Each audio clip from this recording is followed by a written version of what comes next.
Well, good evening. This class we have something different. I think we've had something different every class, actually.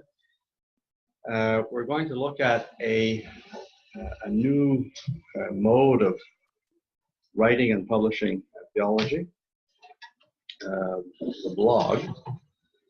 And our guest this evening is Dr. Nicole Rokas, who has a doctorate in European history from the University of Cincinnati. And she has earlier this year published a book, which I shall try to bring up here. Right thing. This, right.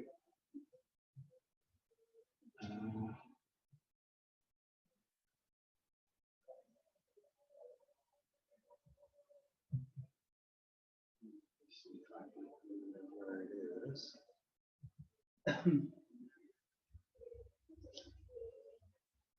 Oh, that's it. Yeah. There it is. Time and Despondency, Regaining the Present in Faith and Life, which you might tell us a little bit about a bit later. She also has her own blog called Time Eternal at Ancient Faith Ministries, which again we'll probably get a little bit more about. There it is, Faith at the Intersection of Time and Eternity. The reason I've asked Dr. Rokas to come this evening is because one of the requirements of the course in terms of output is a blog post. And as I've been stressing as we're going along, it can be related to the subject of the presentation, your essay, but it's quite a different theological genre from the ones, the traditional ones, and in fact, even from modern ones. I'm using the word genre in the sense of a literary type of writing, in this case, theological type. And certainly since the beginning of Christian theology, the genres that have been used have gone through quite an evolution. There are certain older genres that are no longer in fashion at all, but in the ancient Christian writings, they're quite frequent. In fact, probably the most frequent type of literary genres that we find in theology. Some of you should know what some of these are. These ancient writings of what type of Letters? Letters, yes. That's one. Others? Sermons? Pardon? You have recorded sermons. Sermons or homilies, yes. In fact, probably if one did a sort of sum total of ancient Christian literature, and just in terms of volume, homilies are probably the most frequent in number and sort of volume, as said, sheer volume of writing are homilies. I mean, for example, most of the writings of St. John Chrysostom are homilies on basically on different books of the Bible, but also on other subjects. There are several other types, though, that have again gone out of fashion that were quite common in early centuries. Contrast? Pardon? I don't know the term, but like contrast? Contrast? That's a type of theological writing. I mean, contra this type Against of the Jews. yeah. That I think would be fairly recognizable in the sense of assimilated to, in effect, a book or an extended essay. So, no, something called a century.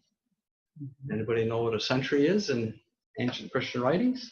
100 short, little pithy comments or sentences or whatever. Yes. A fairly common type, based on the number 100, clearly.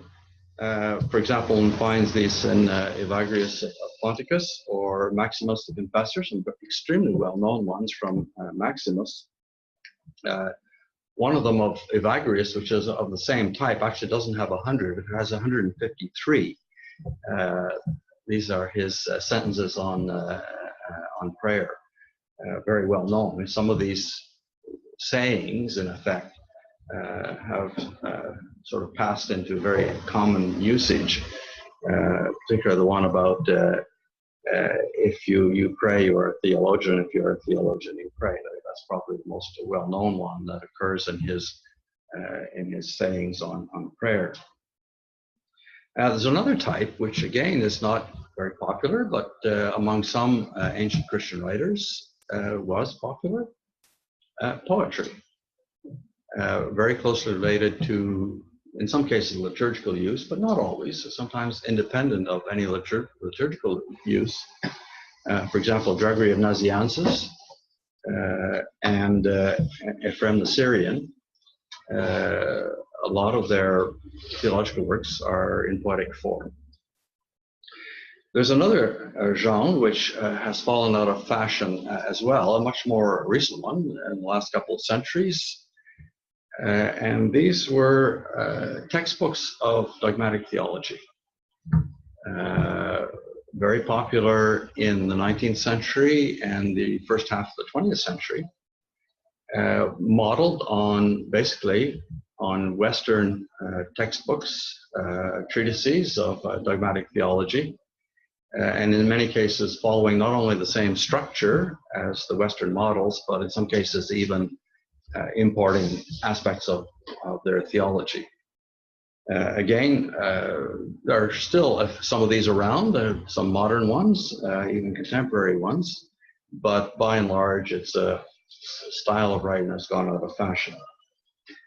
The ones that are still very much on the front burner in terms of literary genres for theology are the ones that we've been discussing mostly in the course. The book, and the article or the essay, which in effect is the main focus of the course and as a literary genre. And the one that's closely related to that in terms of this course is the book review. So those are the three main literary genres for the exposition of theology. What we have emerging the last 2 decades with the explosion of the internet and digital technologies are other types of genres, some of which already seem to have passed into history. History goes very quickly in the digital age. One is chat sites, which were very popular before Facebook was invented, but now seem to have fallen by the wayside in favor of Facebook, which in effect uses much the same type of format and structure as the old chat sites, but in a different context. The one that is our focus this evening is the blog that Nicole will tell us about, and we'll have some discussion on the blog and sort of its ups and downs. Another one, which is kind of a mixture of 2 different media in some ways, is the podcast. So basically, it's an audio recording available through the web. So it's kind of a mixture of a conventional audio recording, but made available through a web publication. So it's kind of a mixture of online and basically an audio. Well, with that introduction, then I'd like to turn us over to Nicole. So it's all yours, and I'll try to be your assistant here if you like, and follow you with the slides. Dilemmas always understand, so I don't get blindsided. So shall I bring up the first slide? Yeah, okay. If I can find it here.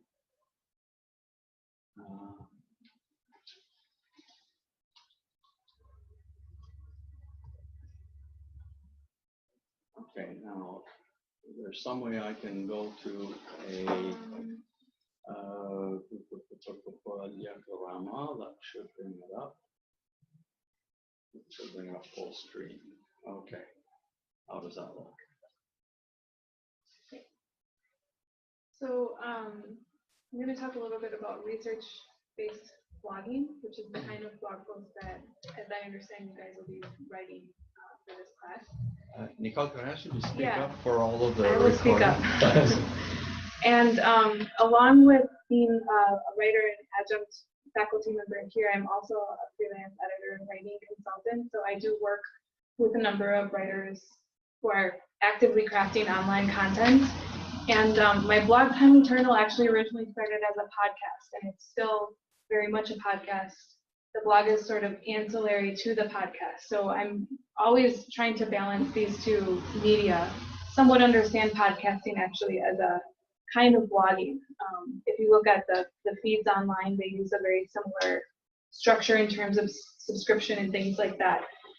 So I've been doing that for a few years now, and I wouldn't say I'm any kind of expert on blogging, but I deal with it on a fairly regular basis in various capacities. So I'll share what I know, and then afterwards maybe we can have some Q&A or discussion. Okay, so the first slide, we'll go to the next slide. What is a blog? Well, some of you maybe, I'm not sure, maybe young enough to remember, to not be able to remember a world without blogging. Blogging really came about in the late 90s, and back then the first term for blogging was weblog. And blogging started initially as a diary-like writing genre. Does anybody remember LiveJournal? LiveJournal was a platform where people would basically just use it as a journal for their private thoughts, but it would be shared with everybody. These were very long, not a lot of thought put into them. It was just writing in your diary online. And that gradually gave way to, like, eventually people realized, maybe I don't want all of my innermost thoughts for everyone out there to read. And the diary aspect of blogging kind of gave way to more thoughtful article or essay style blog posts, which is what we now understand blogging to be. And that has also given way to a variety of subgenres within blogging. Arguably, a blog is not a genre anymore. It's more of a platform, a way of writing for an online audience. Past and present, the kind of hallmarks about blogging, the things we associate with blogging is, first of all, blog posts are publicly accessible. You don't have to pay, you don't have to buy a book. They're just there and you can subscribe. Second, blogs are interactive via comments and now social media. Social media wasn't really around in the 90s when blogging first started. Now obviously it is. So when you post a link to a blog post, you get engagement right there on social media. People may not even, they may not even actually read your blog post. They just read the title and have something to say. So now the other aspect we associate with blogging is that the style of the actual writing tends to be more personal, or at least personable. So it tends to be a bit more accessible than something you might find in an academic book. And I'll talk a bit more about the actual style, how you can exercise that kind of style in your writing. The last thing, and this is increasingly shifting, I would say, traditionally blog posts have had a shorter shelf life. They're very immediate. They allow the freedom to comment on events that are happening right now, or discourses in the public arena that are happening right now. And as such, many blog posts, like if you read blog posts from 5 years ago, they're not quite going to have the same ring to them as they may have had 5 years ago. That's changing because I think more and more blog writers are trying to make their writing more evergreen, is the kind of industry term. And so unless you're really known for commenting on political events or something, unless there's a reason to, you want to avoid references to to things that are going to make your blog post seem outdated in a few months or a year or two. But it is nice to have that option to write about things as they're happening. So moving to the next slide. What is research-based blogging? I would say research-based blogging is kind of one of the subcategories of a blog. You know, there's all different kinds of blogs you can have. There's food blogs, there's education blogs, there's you know, news and journalism blogs. Research-based blogging is a kind of blog, or it can be a way of writing blog posts on other kinds of blogs. What it does is it merges the accessibility and readability of blog style writing with the research and expertise of academic writing. Now there's some advantages to research-based blogging for people in you know, in our category. And I would guess, you know, if you're like most people, especially if you're in graduate school or something, you're still probably trying to master your academic writing. That's why you're in this class. I'm still trying to master my academic writing. I have my PhD, because academic writing for all of us is a second language of sorts. It's not what we grow up learning or speaking around the house. It's not something we text or email to our friends. This is a way of writing that we have to learn. And so while you're, you know, that's one reason why a blog assignment is challenging, is because it's asking you to take what you're learning in this academic writing and somehow communicate that to a different kind of audience, which I think is really exciting. It allows you to, you know, use different parts of your brain and really think, you know, as a writer through two avenues at once. So there's some advantages of research-based blogging, and I want to point them out because a lot of times in academia, you'll encounter people who are really opposed to incorporating your research with blogging because it seems maybe some people think it's a trivialization of academic knowledge, but I think blogging really opens up some important avenues for you know, grad students and academics. One is just the ability to interact with readers directly through comments, and I already talked about that. This can be, of course, a blessing and a curse because you're always, you know, there's always the potential to run into a troll or whatever, but by and large, this is a blessing because anytime someone comments or gives you feedback, it allows you to fine-tune your thinking, fine-tune your writing, and you get this kind of immediate feedback that's impossible to get, say, when you try and publish a book. The publishing process is so long and drawn out, and one of the articles you read for today talks about this, where it's like years go by before you can really have a formal printed discourse with somebody in your field. So this is a huge blessing. The second is that it helps avail research to a larger audience. More people get to hear about the things you're thinking about, you're researching. Your expertise, you get to use that in service of a larger readership. It also allows thinkers to speak to events and issues as they happen. So I told you there's kind of a move towards more evergreen blogging, but you know, every now and then, if you want, you have the luxury to speak and to merge theological knowledge with events, which is huge. And again, something that is really hard to replicate in a book. You can write a book about, let's say, the Great Council that happened in Crete. You could write a book about that, but by the time the book is published, it's not a hot topic anymore. It's going to be more of whether you construe it as such, it's going to be more of a looking back because you know that topic has kind of faded from a sense of immediacy. But with blogging, you can write about something right as it's happening, right as people are like the most concerned that they're ever going to be about it, and you can bring your knowledge to that issue. And then finally, all of these things together bring about a huge opportunity for us as writers and thinkers to open up new ways of thinking about our topics.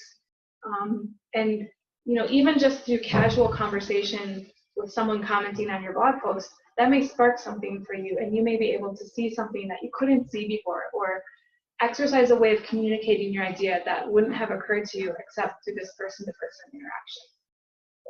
Okay, so moving to the next site. Now that we've kind of gotten a better idea of what research-based blogging is and why it's useful for us, I want to talk about some nitty-gritty conventions and suggestions and strategies that you can use in your writing to write a good blog post. The first is to aim for a post that's less than 1,000 words, and that ends up being 3 or 4 double-spaced pages in Word, just to give you a reference point. Now, you'll find plenty of blog posts out there that are longer than 1,000 words. I know on the blog Orthodoxy and Heterodoxy, I'll share an example in a little bit of that. When you write a blog post for them, I think they say 1,500. That's what I was told when I've written for them. And you'll find posts that are even longer than that. So it's not that it's not allowed to write more than 1,000, but you have to ask yourself, what are you losing when you go above 1,000 words? Well, you're losing people's attention spans. Blogging, it's short form media, so the closer you can stick to this 1,000 words, the better. And I would say for a post that has a decent amount of thought put into it and some research, maybe some quotes, I would say no fewer than 700 words. So right in that 7 to 1,000 word limit is kind of the sweet spot. If I can just interrupt, Yeah. Nicole, just on this, for the assignment, it's between 1,000 and 1,200 words. Okay. So we're on that track. I would still, in my experience, I would still aim for 1,000 words because you'll go over. So don't aim for 12,000, because if you aim for 12,000, you'll come up with 1,500, or 1,200. You'll come up with 1,500, and then you have to cut. So if you do your best to aim for that 1,000, you have to do less cutting later on. Okay, really important about a blog post is you always want to be exploring one very focused idea.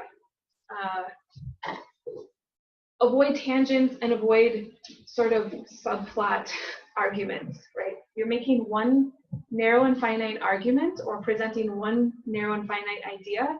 And if you're like, I don't really know how to tell if this is one idea, my challenge is try to summarize the point of your blog post in a tweet. Even if you're not on Twitter, you can do this, 150 characters. Try and summarize that. I mean, you can omit, some phrases to make it concise, but if you can't summarize it in a very short way, that may be a signal that you're trying to do too much. Obviously, you're not going to be able to fit in all the nuance and everything of what you're trying to say in a tweet-sized sentence. But that's just an exercise to help you kind of narrow things down. Third is you want to begin with a short hook. This is just writing 101. Anything you write, you want to begin with a hook. You want to pull your audience in rather than push them away or bore them. With blogging, that hook has to be very short. So I would avoid starting with like an extended anecdote that takes like 500 words, or like fit your hook, try fitting your hook into 2 sentences. So some examples, start with a statistic. 90% of Orthodox converts are opposed to such and such an issue. Or start with a fact, start with a quote, a definition, or a thought that occurs to you that is very finite, kind of jarring thought or a jarring piece of information. And what you want to do in that hook is include the keywords that are central to your post. Now, typically in theology, especially Orthodox theology,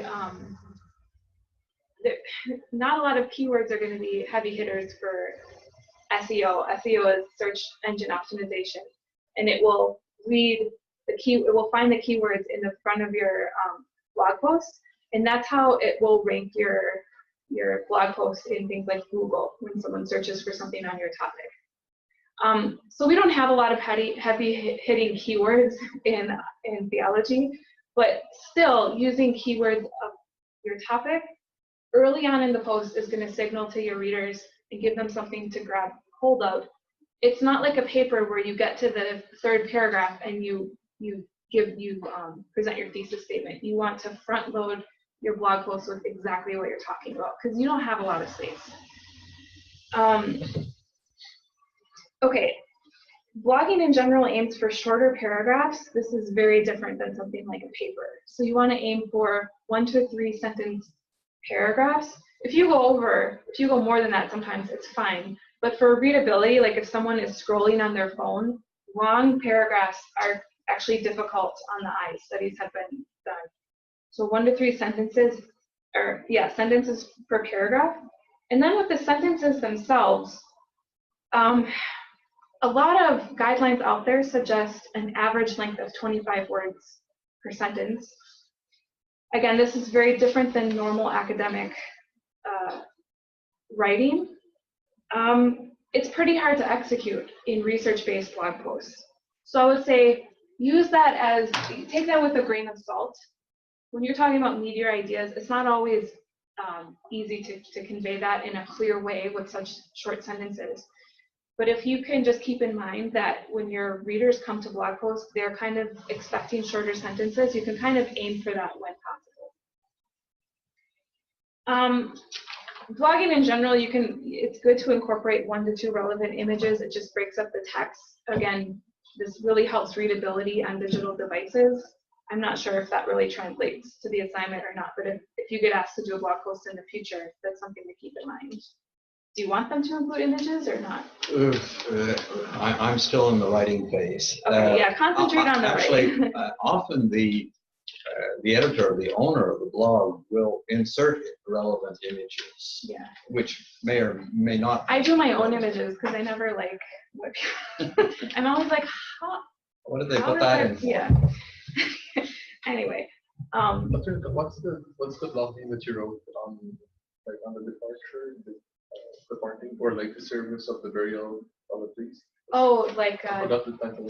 10 ways a priest's burial is different. Yes. Yeah, I did the image on that one. Yeah. Yeah, I can send a link out later to that post. But I did use a lot of images in that one just to illustrate what I was talking about. Exactly. Who's in the burial shroud? Was what exactly you're Yeah. talking about. A lot of people don't get to see those types of things up close. Okay, so in terms of the actual writing, what you want to avoid, particularly when translating research to blog posts, you want to avoid jargon, that is academic terms that signal like when you're on the inside of a specialty. So use terms that people are going to understand. If you have to use a term that people aren't going to understand, just give a little definition, a few words to clarify. Avoid academic terms of phrase. I'm blanking on some examples, but just academic phrases that when you read, you're like, you would never see that outside of an academic article. One thing, I have sort of an example here is qualifying verbs. In academia, it's actually not good to make all or nothing statements. So let's take the statement, St. John Chrysostom was disparaging of the Jews. That wouldn't fly in academic parlance because, of course, there's way more nuance to the situation. And even if you read his most hostile comments against the Jews, there's ways of contextualizing that to lend greater context to it. So we would, in academic language, we would use qualifying adverbs such as, St. John. This isn't an excellent example, but it just gives you an idea of what I'm talking about. St. John Chrysostom was somewhat disparaging of the Jews, or largely disparaging. We use adverbs to leave a gap where we can insert another side to the issue, or we can insert some nuance, right? That can really bog down blog writing because people outside of academic writing get sort of thrown off. They either get confused with words like that, or they just totally ignore that and say, oh, he wasn't they read not somewhat disparaging, they just read disparaging and they take it and run with it because they're not used to reading with like finer nuance. And so I would avoid those qualifying adverbs and just simply rephrase the statement in a simpler way to more directly signal what you're saying. For example, in various writings, St. John Chrysostom made disparaging comments against the Jews, and then go on to explain, what you actually mean by that. What does that actually mean in the larger oeuvre of his writing? How can we interpret that? So that's just one suggestion I would have. And then you want to avoid excessive footnotes or endnotes. Really, blogging doesn't tend to use those at all, depending on the blog platform. Instead, you can do what I call verbal citations, where in the text itself you say, you know, in so-and-so's book, you know, book title, and then you have the quote. You don't necessarily have to give the page number in blogging, unless for some reason that's crucial to what you're saying. People can Google it or take your word for it that it's in that book. You can also hyperlink to the source that you're using instead of using the book. Finally, there's obviously a higher threshold for first-person writing. You can write from a more personal perspective in blogging. These are kind of the roots of blogging. However, there's always too much of a good thing, and particularly with research-based blogging, you don't want to overdo it. This is you're still translating research, so it's not necessarily all about you, unless that somehow, you know, your perspective is somehow central to what you're saying. Okay. So let's move on to, I'm gonna just kind of go through this, and the slides should be available to you. So I'm not gonna go through all of these examples, but they're on here in case one of these categories stands out to you as something of like, hey, this is one way I could frame my research for this project. Then you can look at these hyperlinks and see how those authors did it. So what I've done is I've given 8 categories of research-based blogging that I see floating around in the Orthodox blogosphere. These are my terms. They're by no means the only kind of blog posts. The categories are very fluid. Many of these links could kind of qualify for 2. They overlap. But this just gives you an idea of how you might be able to frame your research. The first is what I call the review. And in this kind of blog post, what you're doing is just summarizing, outlining, evaluating trends in literature, views, or interpretations of a given topic or text. So in an academic paper, you may have a lit review section where you summarize the typical stances on your topic, and you sort of insert where you stand in the literature. You could take that and turn it into a very instructive blog post, but you have to have a why. You have to have a position, a reason why you're writing this post. You can't just say, here are the dominant positions on, you know, such and such a topic. You have to give people a reason to read this and a reason why you're writing it. So the example that I have here is actually from Professor Ladesseur. I think that's one of the links you can bring up. Okay.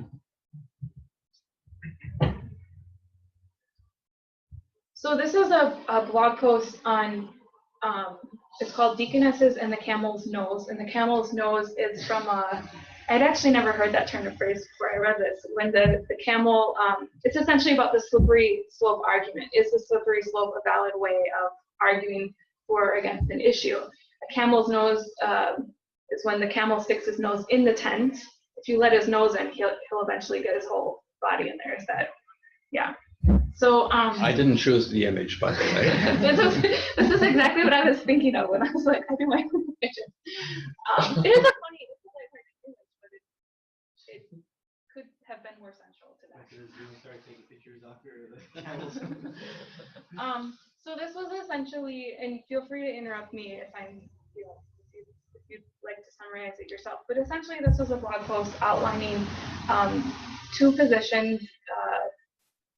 Two ways of talking about against the ordination of women in the Orthodox Church.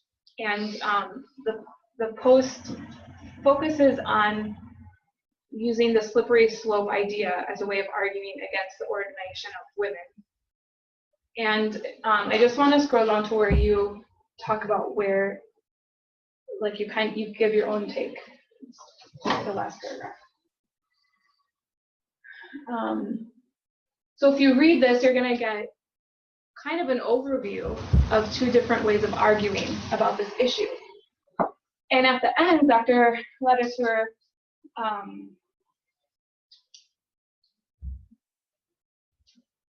think it's further down. Here in the last like 3 paragraphs, he's taking a position on this slippery slope argument. He's basically saying that this is not valid, or it's not a useful way of arguing. And what he what he ends with is a point to, gesturing to the female diaconate in the Orthodox Church. So he's giving something new. And I'm making that point because it's easy to critique other people's arguments, but if you're not going to offer something new, there's not really a point in writing. So, I mean, do you want to re-summarize this in more detail? But no, I think that's fine.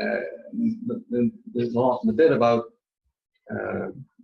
fourth to the last line up there. It's not a theological argument. Right. What I say in a longer version of this is that it's basically a psychological argument, which tends to dismiss the theology on psychological grounds. Yeah. That I didn't actually say explicitly, but that's behind my thinking in this. That's why I talked about it. You briefly said that in here. You said it's a psychological argument that appeals to fear. Yes, rather yes, than that's logic. right at the beginning. And then the rhetorical devices and emotional appeals. It may be useful to sustain theology, but the theology itself has to be based elsewhere and not exclusively on that kind of rhetoric, emotional appeal. So, if you decide to write a review style blog post, you always want to make sure you're putting your own position in there as well. You're not just summarizing, you're saying something critical. And by critical I mean not criticizing. You're saying you're critically thinking through these positions and offering your own take on it or offering something. Okay, so we're actually quite over time for this. Do you want me to keep going through the categories, or do you want to? No, that's fine. Okay.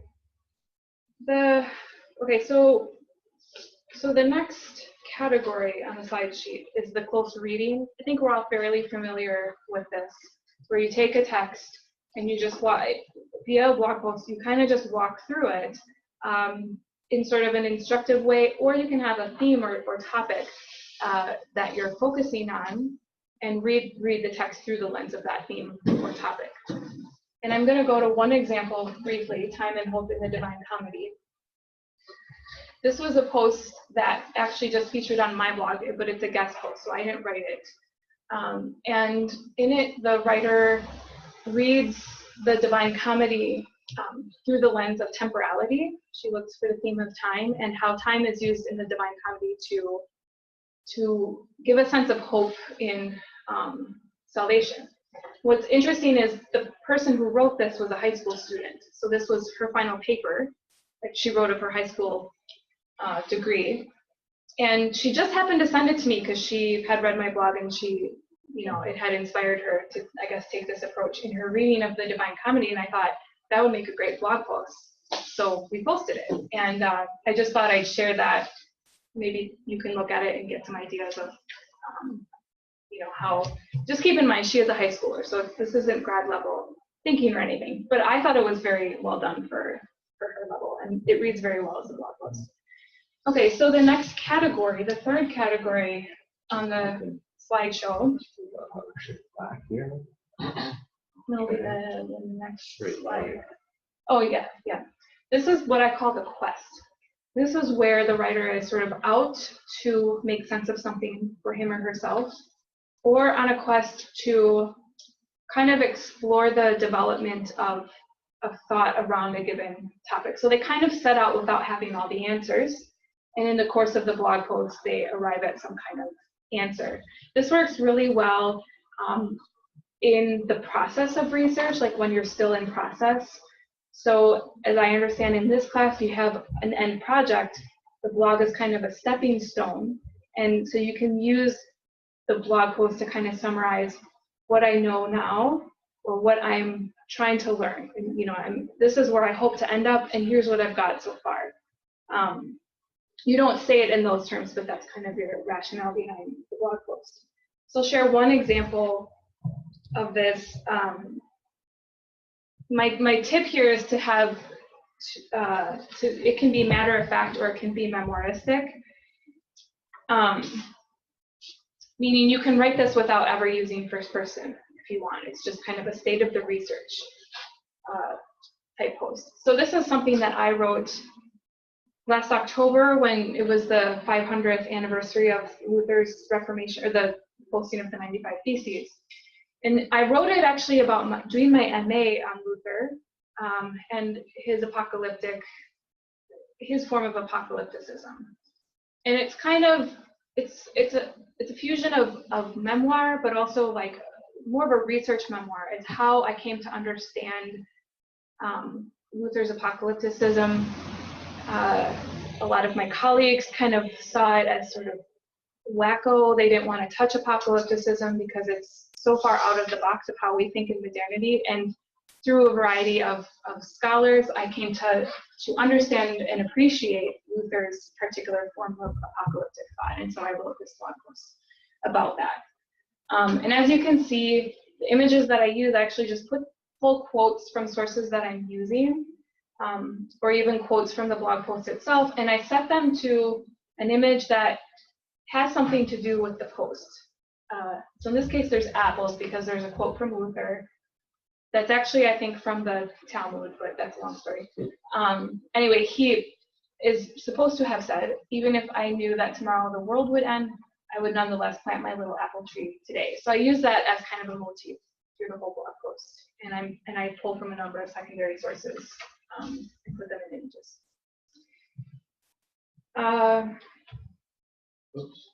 Third, Fourth. Finally, or not finally, halfway, we have the issue. And the issue style blog post is where you critically comment on a current social or ecclesiastical issue. So this is like when it's happening. Or maybe not an huge event, but just something that people are thinking about. For example, I'm not going to click on this, but this piece is about environmentalism, or the theological cause for thinking about environmental stewardship. Again, this is something that people are thinking about. It's a social issue. We'll go to the next slide, which is the dialogue. So this is kind of commenting on textual or written statements of another writer or thinker, an encyclical from the church, a book that's recently been published. It's not a review, it's not a book review, it's where you're taking that book or that written statement and dialoguing with it, having a conversation with it. And maybe the person will comment back in their own blog post, and then you have this kind of dialogue going on.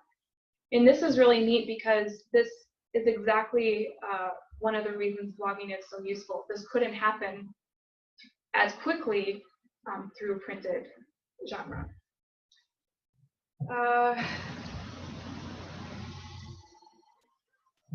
The example I have here, I guess we can briefly look at it. This is Will Cohen's dialogue, Church Teaching in the German Orthodox Bishop's Letter on Love, Sexuality, and Marriage from Public Orthodoxy. And here he is writing about a statement that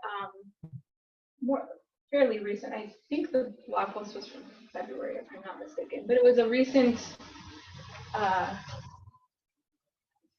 statement that the Orthodox bishops in Germany had developed that was communicating traditional stances of the church on things like marriage and sexuality, but it was doing so in a way that, according to Cohen, it was doing so in a respectful and engaging way that actually acknowledged that, there's room for dialogue on this issue. And so the bulk of his post is kind of summarizing this writing in a critical way, and then he ends again with his own take on this, with his own interpretation. If we go to the end, the German bishop's letter is addressed to young people. Perhaps no accumulation of years or knowledge is enough to exclude any of us from the category. With its straightforward honesty and refreshing way of troubling the usual polarities, the letter offers rejuvenating encouragement and hope. So this is his interpretation. This is how he kind of took this letter. And again, with this kind of writing, as in any kind of writing, you have to put your own position on the thing that you're engaged in. You can't just summarize. All right. I'm going to skip the answer. I mean, this is more, the answer is more of like pastoral writing, I think. It's where you take a pastoral problem and give, I'm guessing most of you won't be writing it, but unless Father Wilson wants to write a pastoral blog post. So let's talk about the history. This is basically just contextualizing theological perspectives within, historical developments or encounters. And I put the 3 C's of historical writing are context, complexity, change over time, and this doesn't start with a C, but narrative or storytelling. So history is not just writing for fun about something that happened in the past. It's taking something from the past, offering context and complexity to it, and then for the interest of theology, possibly connecting that to the present or connecting that to some larger theological issue. And then finally, the ethnography, making sense of issues, traditions, or theological developments through the lens of cultural perceptions and personal narratives.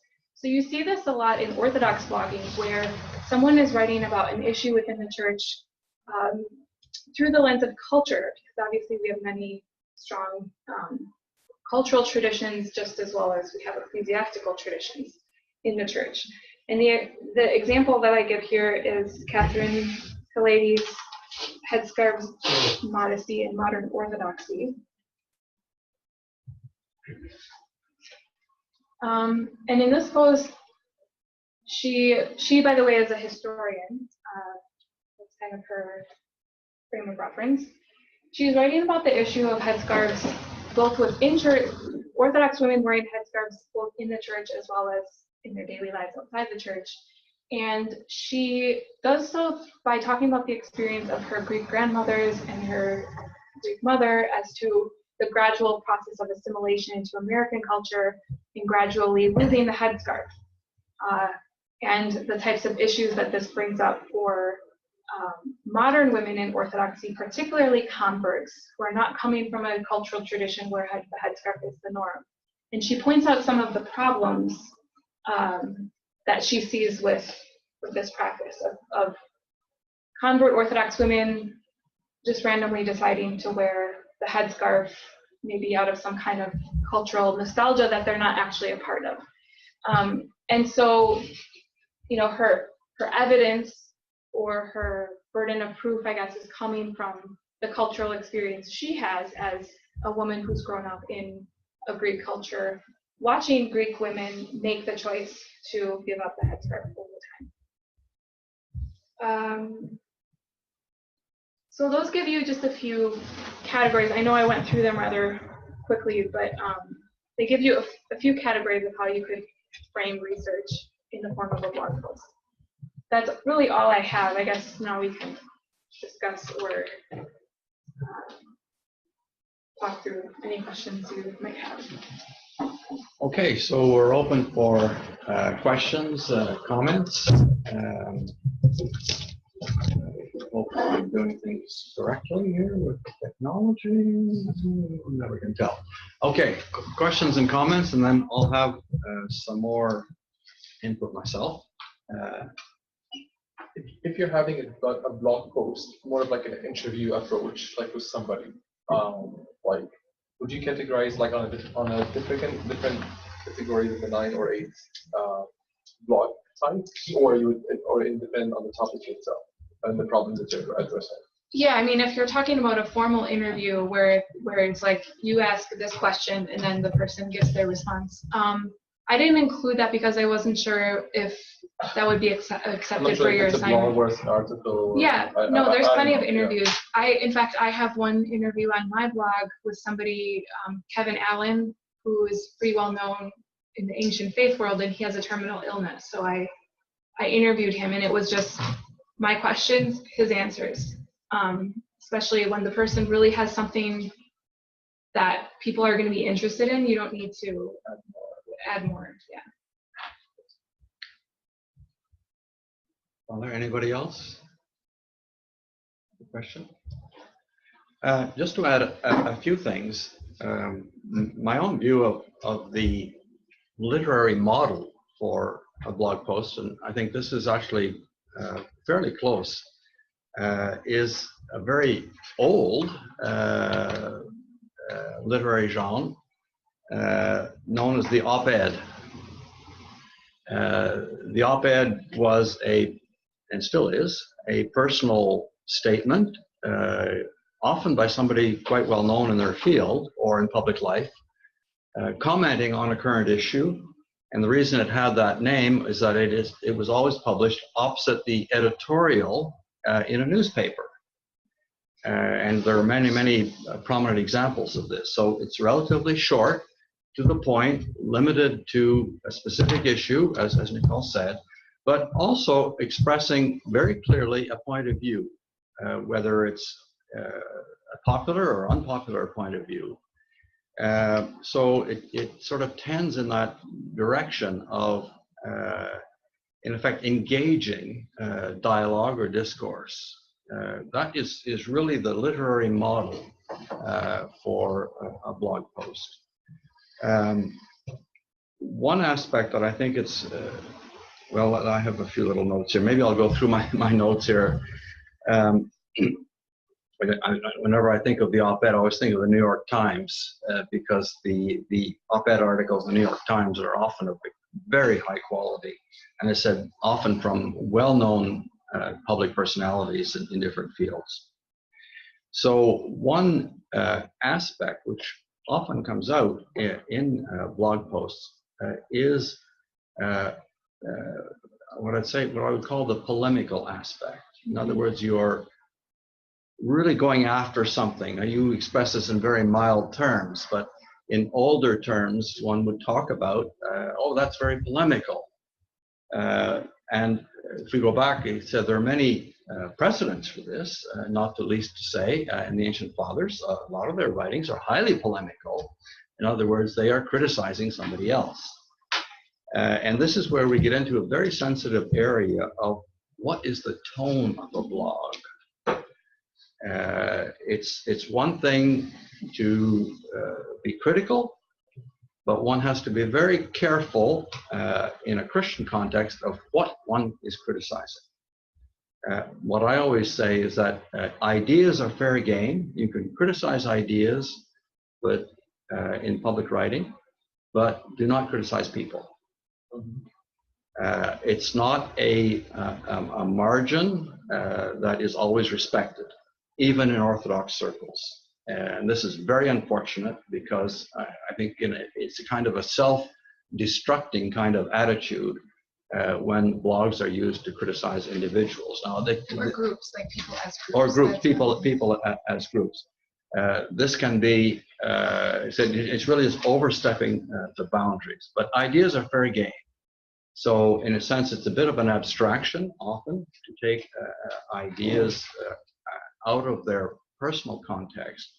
But my own view is that you have to do this, it has to be done, and respect it as much as possible. I don't know if you want to add something on that, Nicole? This is, I said, the sort of polemical aspect. So there is a sort of a boundary there that should be respected. Now, sort of not only among the ancient writers, they were often highly polemical, but even in certain modern theologians, there's one who's in some ways very near and dear to my heart, who was often very polemical in his writings, George Florovsky. Much of his writings he's really criticizing and severely criticizing something or another. Most of the time, not all of the time, he respects that boundary. Sometimes he oversteps it in a very Russian way. I'm thinking what I have in mind is his criticism of Pavel Florensky. Florovsky did, I have to be very careful about the Florovsky or Florensky, don't get them confused. Florovsky did a review of Florensky's book, his big book on the Pillar and Truth, what is it? Sorry, the Pillar and Ground of the Truth, which was published in 1914, immediately prior to World War I. Okay, so he criticizes the ideas in that, that's fair game, but he also criticizes Florensky as a person in a very, very nasty way, I have to say. And he repeats this Florensky repeats this in his own book, The Ways of Russian Theology. The section on Florensky is almost exactly his review of the book. And I said, it is so bitter and nasty. I signal it out in several of my writings as, in effect, an example of what you should not do. In fact, I turned some of Florovsky's negative remarks about Florensky against Florovsky himself. So that's an example where someone as prominent as Florovsky really oversteps the boundary in a very clear way. Interestingly enough, later in life, Florovsky himself, although he was very polemical in, say, 30s, 40s, and 50s, he actually softened quite a lot, even concerning, I didn't see anything very positive concerning Florensky in later writings, but concerning Sergei Bulgakov. He never criticized Bulgakov as a person, publicly at any rate, but more, again, sticking with the ideas. But even later in life, he softened his approach to Bulgakov. Can I say one thing on that? In particular, in regard to blogging, when you write a blog post, even if you're going to critique an idea, I would say that an inch kind of goes a mile with really strong criticisms, even of an idea. And you have to remember that, like, think of your blog post not just as the blog post you write, but the comments that are going to ensue, the comments that it's going to provoke. You have to ask yourself, what kind of discussion do you want to start? If you do make a very critical statement, be ready to back it up with an actual proof. But don't give people a vent to their wildfire rage. So in your criticisms, I think it's okay to, yes, critique an idea, but you don't have to do it in a emotional or raging kind of way, like just a little bit, and people will get the point that you're critiquing something, and you're less likely to open up this Pandora's box of just you're going to attract people that just want to start arguments or want to jump on the bandwagon of raging on things. You also have to be very careful, because as soon as it's up on the web, it's a public document, and the libel laws apply. And at least in the Jewish Orthodox community, there has been litigation among rabbis, libel lawsuits between them arising from personal attacks. And that comes back to the difference of critiquing persons versus ideas. Yeah, you have to be very, very careful about saying anything negative about a person.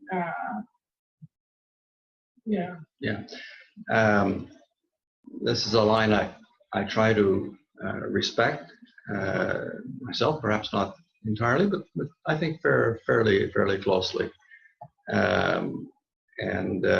But sometimes it becomes difficult to distinguish the idea from the person if the idea is so closely attached to the person. But still, it's possible to put a certain distance there and not refer directly to the person. You have to treat the idea as though you just sort of found it on Mars, and you don't really know where it came from, even though it may be very clear in your blog where it came from, because you may give a reference to a book or something like that. A few other comments. One of the points that you made is the immediacy point of blogging. I'll come back to this. One of the downsides of blogging is that after the blog has come and gone, and usually the sort of the active life expectancy of a blog typically is 1 to 2 weeks.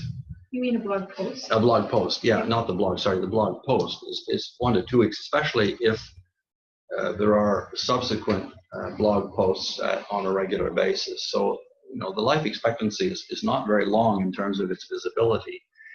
And after a while, a few months or even a year, then it becomes very difficult to find things. I tried even today finding some stuff, that blogs that I knew were there, and it's very, very difficult. A blog post will not always come up very prominently in an internet search.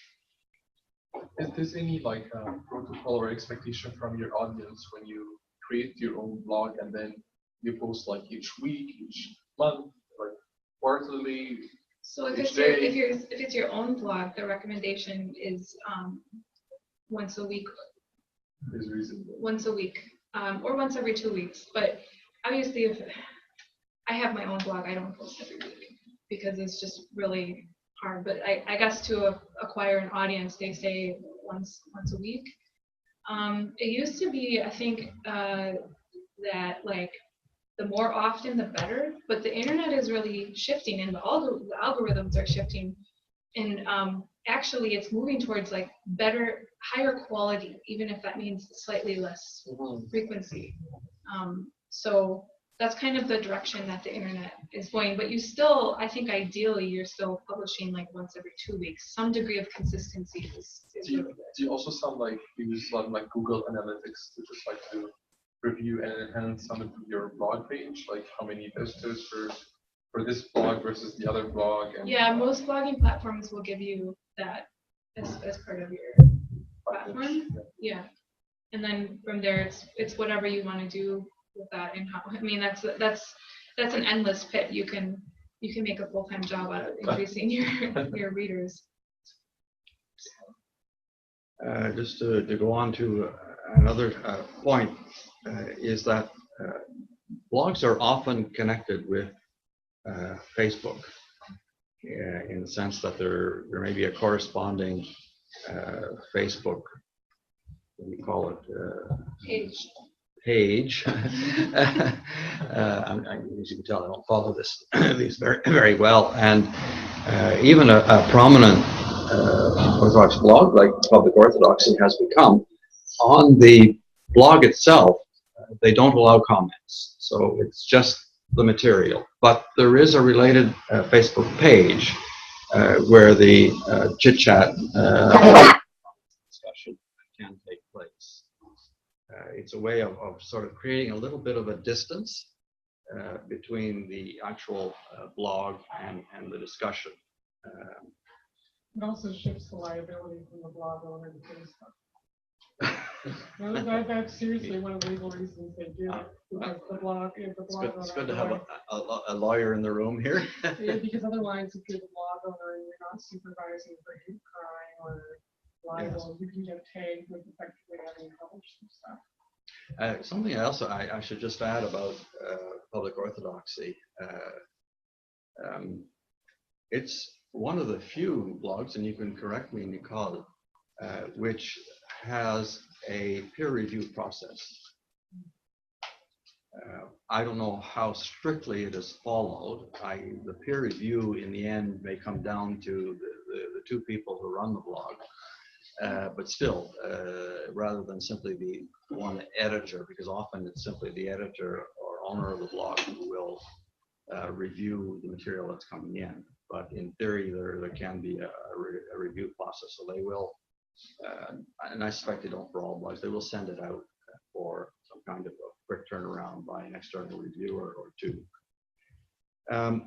Another point that I want to make is to sort of try to relate blogging with the more conventional academic type genre that you mentioned, particularly articles.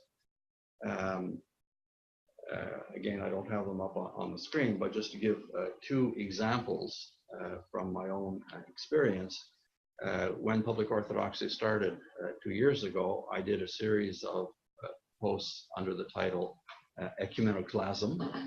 I invented a term to refer to critiques within Orthodoxy of ecumenism. And I did 4 blog posts on that theme, on sort of different sub-themes within that. So within the constraints of the 1,000 words, and Public Orthodoxy is very strict on that 1,000 words.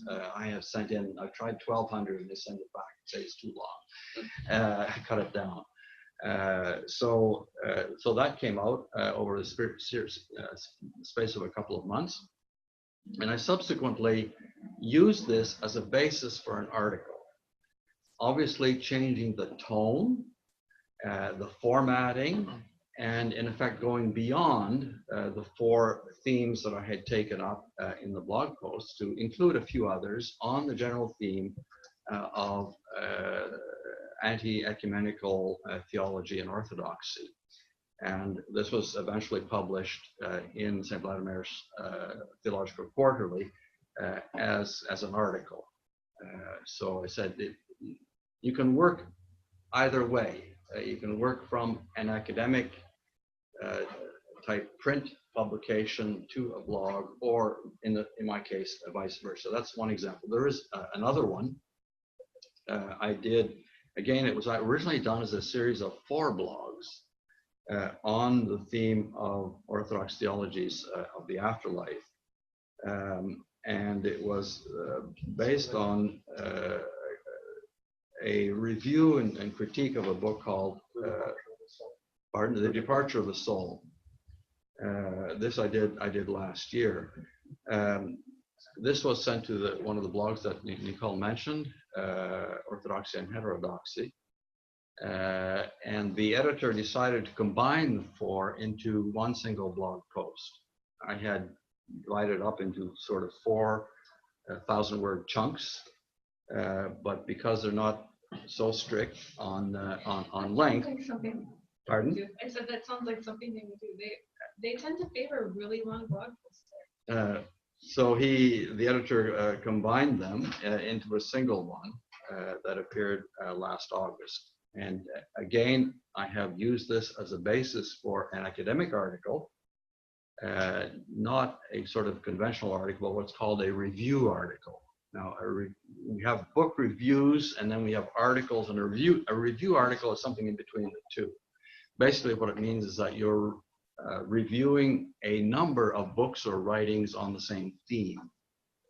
I said it's really between the 2. So it's kind of a mini article, but with a limited number of sources. So in the review article, I took the basis was the Review of the Soul, but I added a number of other publications related to the general theme of Orthodox theologies of the afterlife, and sort of wrapped it all up in a review article, which has also been published in St. Vladimir's Theological Quarterly. So the 2 genres are connected, but the question of tone and focus is very different from one to the other.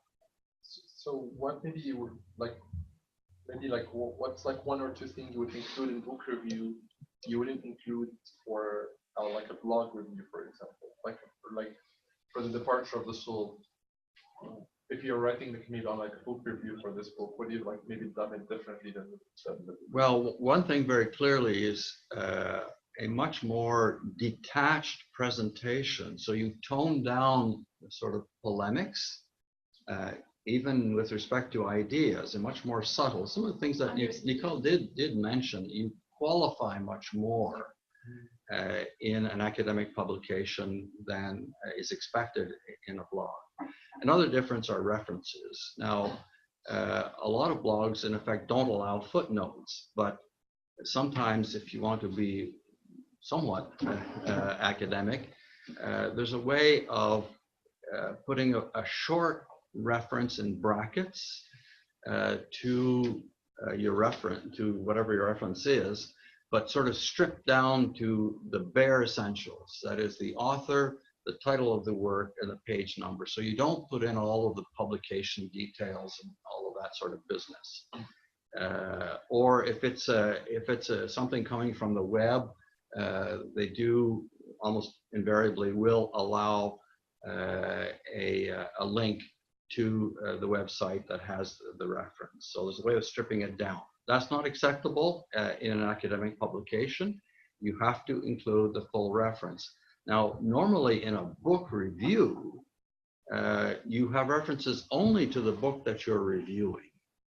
This is fairly common in a conventional book review. And often it's not in the form of a footnote, it's simply the page number in the book that you are reviewing. You don't need any more than that because everyone knows that that's what you're talking about. In a review article, I said it here, it tends more towards the article format with conventional footnotes. Because the range of material is much greater and you may want to go outside the articles that you're reviewing to bring in other material, which is not the subject of the review as such, but is directly pertinent to what you're writing about. So I said it's why it's kind of a review article is kind of a blend of two different genres. So are we clear on that? The last point I want to cover a little bit is perhaps expand a little bit on what Nicole said concerning the notion of immediacy. And this is a problem for academics who are used to things going somewhat more slowly, to say the least, and sort of more relaxed style. And this is in fact, one of the great critiques of blogging, is that it's expected to develop so quickly that there's not really enough time for mature reflection on issues. I want to quote from an article that I've posted on the web page, the whole article. It's by someone called Benjamin Myers, who is actually in Australia. A very good article called Theology 2.0, Blogging as Theological Discourse. And it's published in a journal called Cultural Encounters in 2010. So it's a little bit dated in time, so it's 8 years ago. As I said, the article is available on the web, but it's now on our Quarkus webpage. So I want to quote from this on this question of immediacy. Since a blog is always already live, there's often only a very short time lapse between the written post and the response. A discussion of considerable sophistication might unfold within just a few hours. A discussion of considerable sophistication, I have had the experience of proposing some new idea, then rethinking it in the light of the ensuing discussion, and then finally relinquishing the idea altogether, all within a single afternoon. Compare this to the conventional academic model. You write a journal article over an extended period of solitary research. A year later, the article appears in print. Another year or two, someone might publish a critique. 2 years later, your response to the critique is published. This is still a scholarly conversation, but the conversation moves so slowly that one is unlikely to have a sudden change of mind. One's published ideas are more likely to become fixed and entrenched merely on account of the passage of time. But the immediacy of blogging begins to mold theology into a more flexible, provisional form of discourse. And I think this is kind of the upside of blogging. Unlike the printed word, this discourse does not need to become fixed and permanent. Instead, as James O'Donnell notes, it can continue to grow, amend itself, ramify, and become more subtle and more true in response to its readers and to its author's continuing experience. Another aspect that he brings up in this article, and said I recommend it to you, is concerning the scope of the discourse. Academic articles appearing in academic journals have a relatively limited audience. In other words, basically other academics who may or may not be subscribed to the journal and may only look at it when it appears in the library of their institution. Whereas blogging, of course, as I think you started there, Nicole, is public. Everyone can have access to it immediately as soon as it's posted to the web. So what he says is that The immediacy of blogging also means that the scope of theological discussion becomes much wider. The high degree of specialization within academic theology means that theologians might only ever write about one person or one topic in their entire career.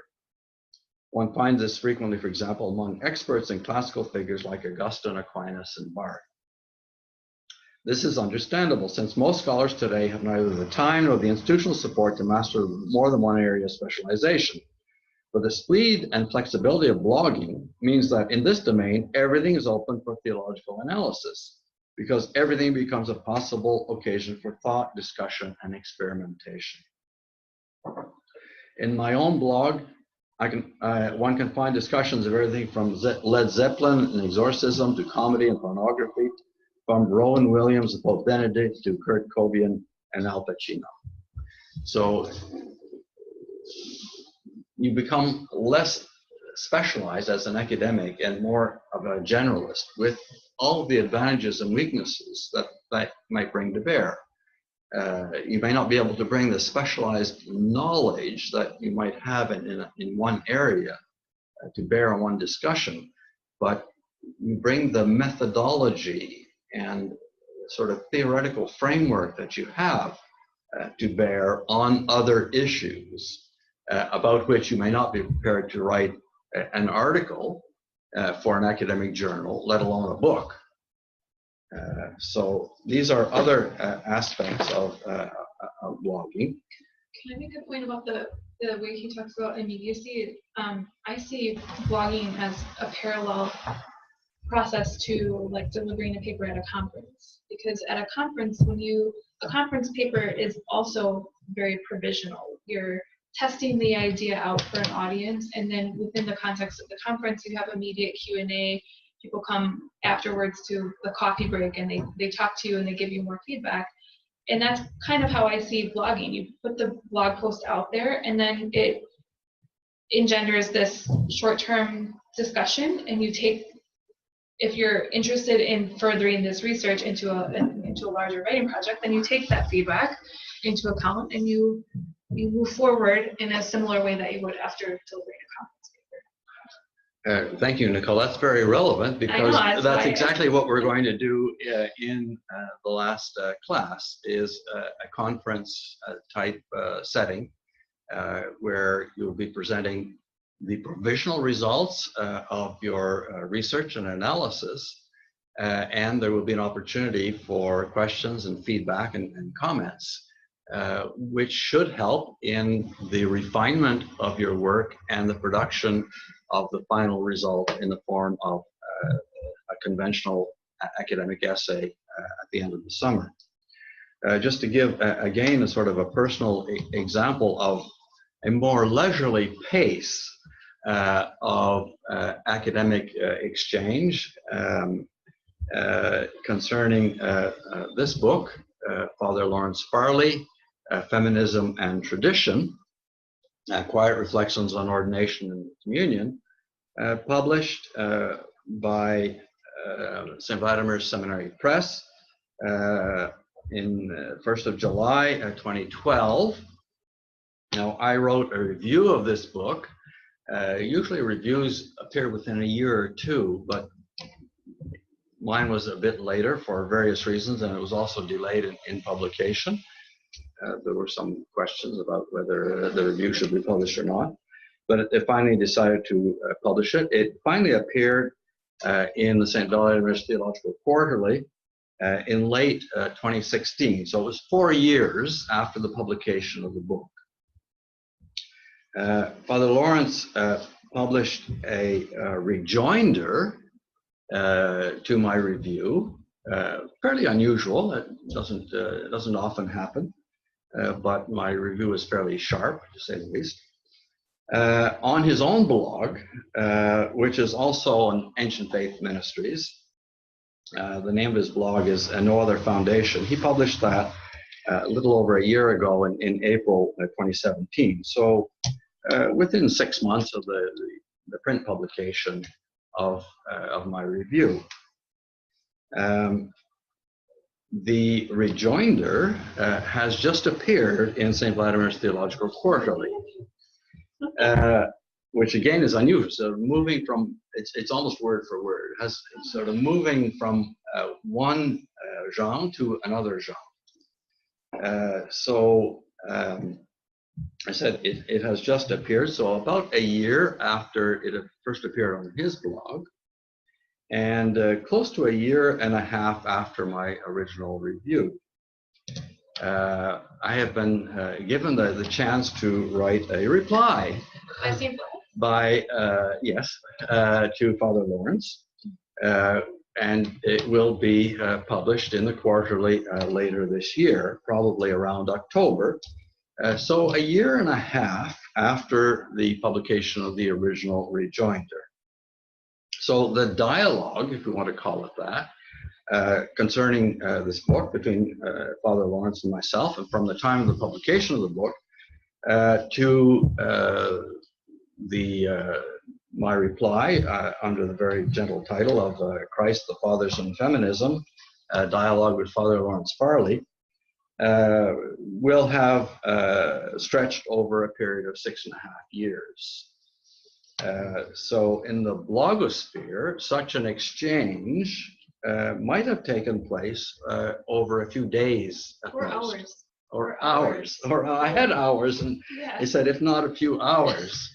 So you see, we're not talking about the same kinds of things and the same kind of reflection that goes into one approach versus another approach. What is lost, perhaps, is, as Nicole said, is a sort of exchange and adjustment of ideas. I don't think either Father Lawrence or myself will succeed in convincing the other that one or the other of us is right and should change his mind. But nonetheless, I said it is a more conventional academic exchange carried out at a leisurely pace. But even this pace, in ancient terms, would have been considered very rapid, because things took place over years, if not decades, between a publication and then a reply to the publication, simply because obviously when manuscripts had to be handwritten and then circulated by hand or carried from one place to another, and by the time someone got around to reading it, several years could have passed already. So already we're, obviously with the invention of the printing press, we're into another type of media. Okay, any questions on this? I'll just conclude, if I can call this up quickly, no guarantees, with just giving you an idea of the scope of the Orthodox blogosphere. There are probably, there must be at least several thousand Orthodox blogs today. Yeah, but not very many of them are really research driven. No. Research based. Very few of them are just like a handful of good things.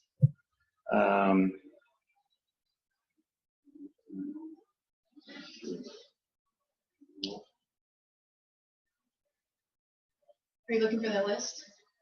Yes. I think it's that one. That's one of the lists, but there is another one.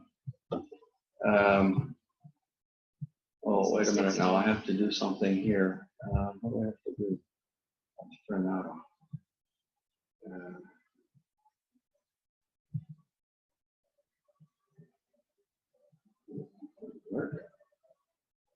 Okay, this is one list. Top 60 Orthodox blogs and websites for Orthodox Christians in 2018. Most of the most popular blogs are there. I don't know how familiar you are with this list. Yeah, I've seen that list. Is it reasonably representative? I mean, I know a few people who are on that, a few people's blogs who are on that, and we have kind of a a group on Facebook where and they're like clueless how they made it on here, because we have compared readerships and audiences, and some people ranked on here who actually have had lower statistics than other people. Yeah, that So- was my impression, because there are a lot of, Like the ones that are at the top are very widely read, but the more you scroll down, I'm surprised that some of these institutional blogs, in other words, blogs of church bodies in the U.S. Rank so highly. and some of these Like, blogs aren't true blogs; they're like newsletter. Yes, blogs this where is they the just this post is news. the OCA, the Greek Archdiocese. And Pravmir steals from a lot of places. They'll steal, like I'll find They'll my re- blog re- posts on there. They'll They- reprint stuff. Yeah, I Yeah. mean they'll say where it originally was, but it's not original material. They just happen to have a lot of people. that go So on I'm the saying it's a list, but it's not the only one.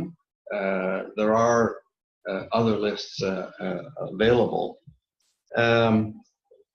There are actually some very important blogs that don't appear on that list, particularly blogs in Greece and in Russia, which also have a lot of posts in English, both of those. I didn't develop a full list there, but there are some which are often very good, because they will post translations from Greek or Russian material, which is not available anywhere else. So there certainly is a lot of scope for following blogs. I don't do it very much myself, but other folks do. And sometimes they tell me, "Oh, did you know that?" And you realize, "Oh my goodness, somebody's commented on something or another." That I did. Okay, any final questions on blogs with a view to your own assignment on blogs, especially? Just to emphasize that the blog can and perhaps should be related to the topic of your presentation and essay within the parameters that we've seen this evening for how a blog is done. And again, it'll be it's for the end of the summer, so you can sort of keep that in mind as you're working on the assignments during the summer after the class. Then you can chase around for outlets to your blog. If anybody's writing about temporality, we can talk about it. There may be some outlets. Not all blogs accept external submissions. I don't know what the proportion is. Most do, even on I occasion. think most people are happy. I mean, you're never going, unless it's a very high like profile blog that will say on there no guest submissions. If you email somebody and say, "Oh, I've written something on this topic, would you be interested in posting it?" They're not going to get mad at you. The worst they're going to say is no. But most people are happy to have guest posts because it means it gives them a break. Yes. So. Yes. We mentioned public orthodoxy several times this evening. Nicole gave several examples from public orthodoxy. It started only 2 years ago. It's run by the Orthodox Christian Studies Center at Fordham University and is very closely associated with the two professors there, Aristotle Papanikolaou and George Devakopoulos. So it is even though sometimes they have posts themselves, but almost all of their posts are external to themselves.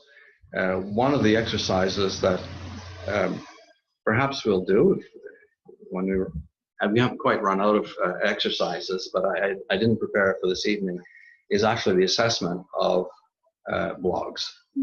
As we have done, as you have done, or are working on, the assessment of websites, one can do the same thing for blogs. And what is critical for blogs is particularly the point of view, the slant, the bias in a blog, and the same types of criteria will apply with respect to one finds with websites. But that becomes very important in terms of when you're reading stuff on blogs to know where they're coming from and what sort of line will dominate, not necessarily exclusively, but will dominate in the type of posts that they will put up. So I have that in mind as a potential exercise.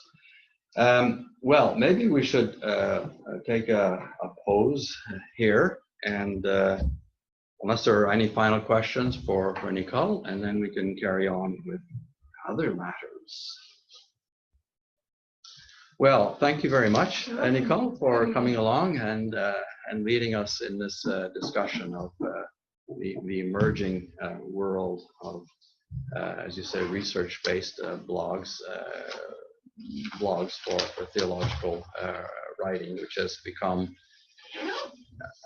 a genre, an acceptable genre in itself, with all of its advantages and disadvantages, really only over the last decade. Thank you again. Yeah, thank you.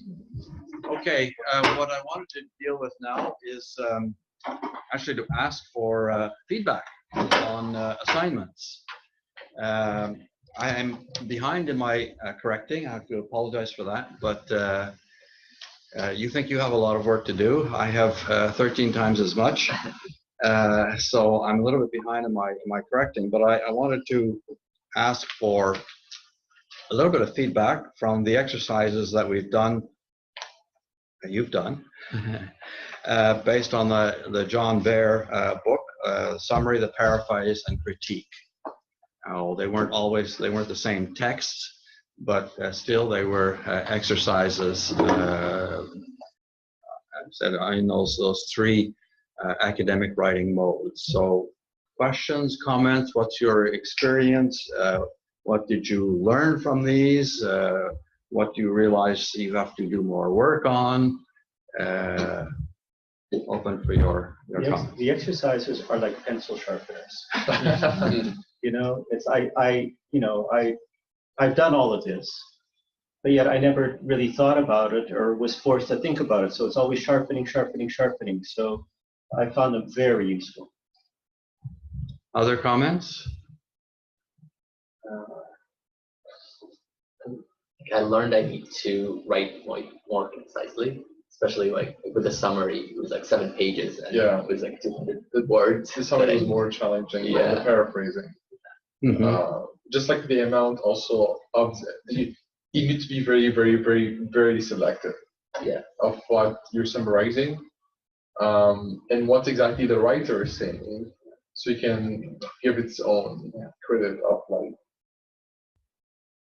of what exactly you should be summarizing the text, like what exactly the text is saying, because the text is very diversified sometimes, and I can focus on something that's not totally related to what exactly the author wanted to say.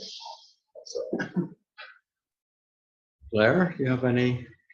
Well, I agree with the pencil sharpening point a lot, and the summary exercise reminded me when we were talking about plagiarism and the need to accurately represent the author's perspective. The point that was just raised, which is with a short summary, it's very difficult to be fair to somebody who's somebody's ideas. Mm-hmm. Often when you're doing academic writing, especially articles, the author is required to submit what's called an abstract. In effect, it's a summary of the article, typically in maybe 200 words. And after a while, because this often is what will appear somewhere in the journal or in an online presentation as a kind of a hooker. So often you will find on online journals, the online version of a print journal, what is publicly accessible is the abstract, and to have access to the whole article, you have to go through a subscribing institution or pay a fee. Often when I've looked at a lot of these abstracts, and some of them, I don't think the abstracts really go through much of a review process, because they really don't, a lot of them just don't give you an idea of the main themes and line of argumentation of an article, despite the fact that they are written by academics in most cases. Academics have difficulty in producing a summary of their own writings. So don't feel too badly that it is a skill, and I said a very important one, especially for longer type writing, where you may in fact be dealing with an enormous range of material that you're trying to encompass within the scope of even a few thousand words. One thing about the summary is, and I don't know if you would agree that this is general, but it seems to me that if you use your technical jargon, it's a much more concise way of writing than sort of writing in an explanatory manner. You know? Yes. And that was one thing when we did that exercise that really struck me. I just hope this thing is still recording. What did you find more difficult, the summary or the critique? The critique actually, I went deeper into. You know, so I don't know if I would say more difficult. It was just very different. The summary is difficult because of you know what you mentioned, that how there's all this stuff. How do you put it all into this, you know, little bag, right?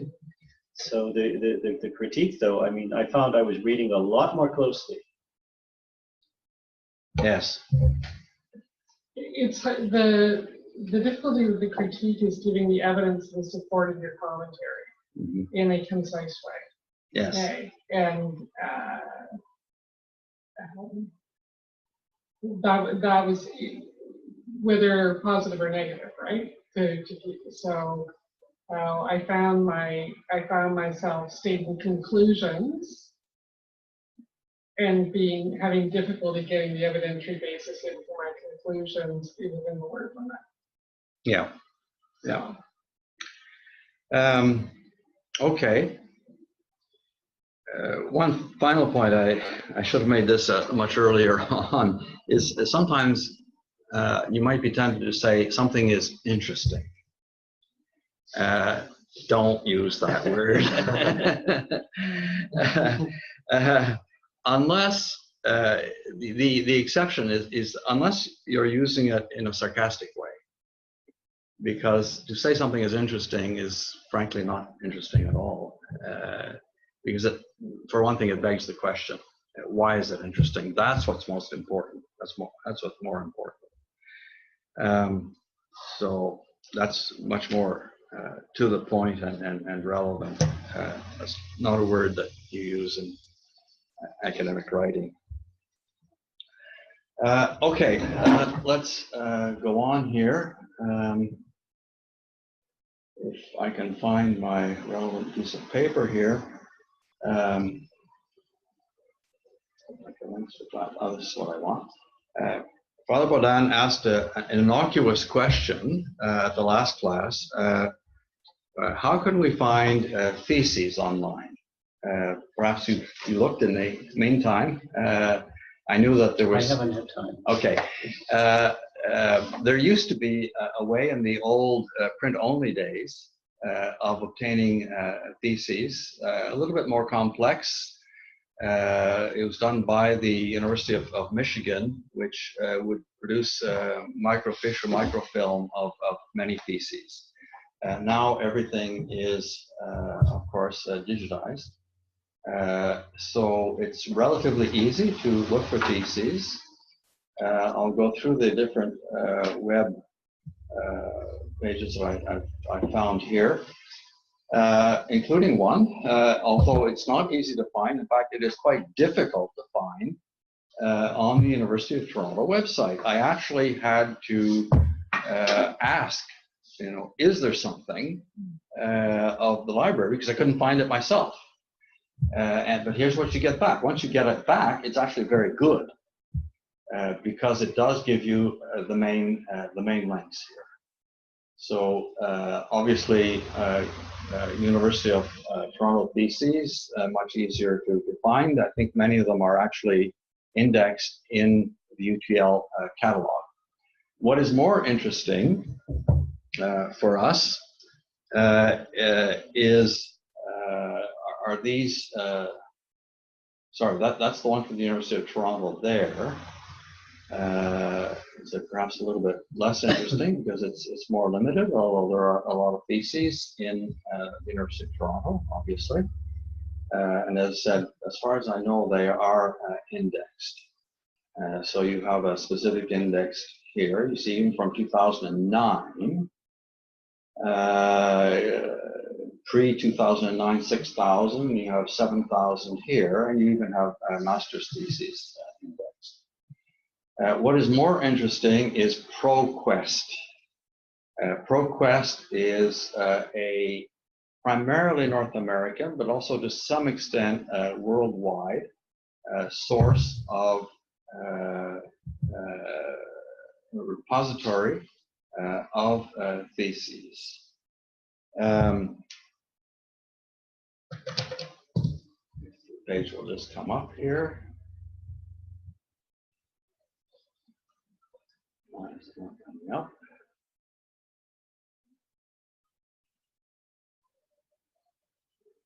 Shouldn't be coming up. There it is there.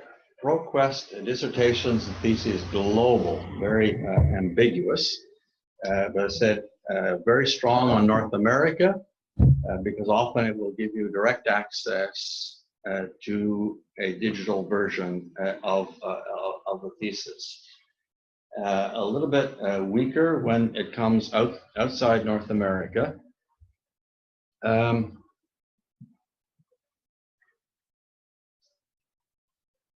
If we look,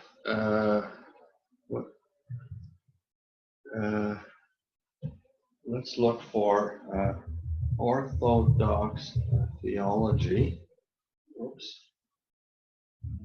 Orthodox theology as a subject and search and see what we come up with.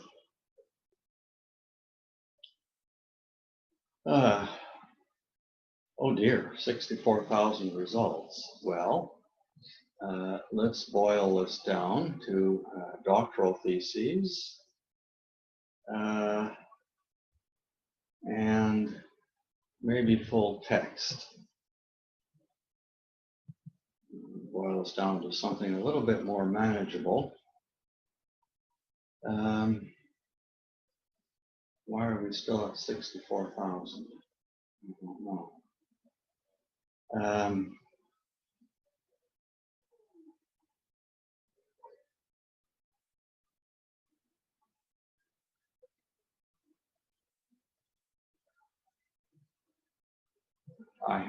Sorry, I'll go back to my crib sheet here because I had come up with a list that was much more manageable and more interesting when I was preparing this.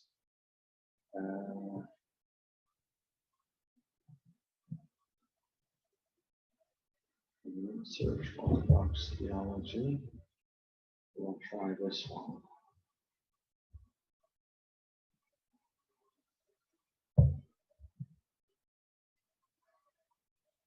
Session ended.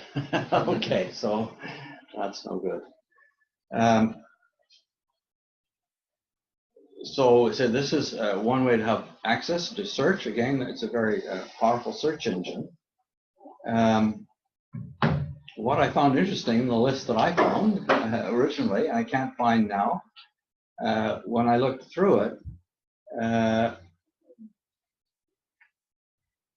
maybe it's because I had sorted by year, by relevance, most recent first.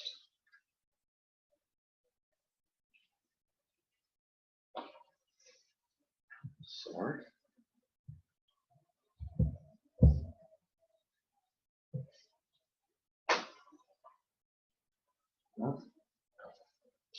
Orthodox theology. This doesn't look like Orthodox theology. Ah.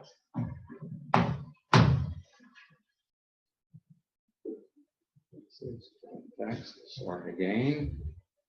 Last try.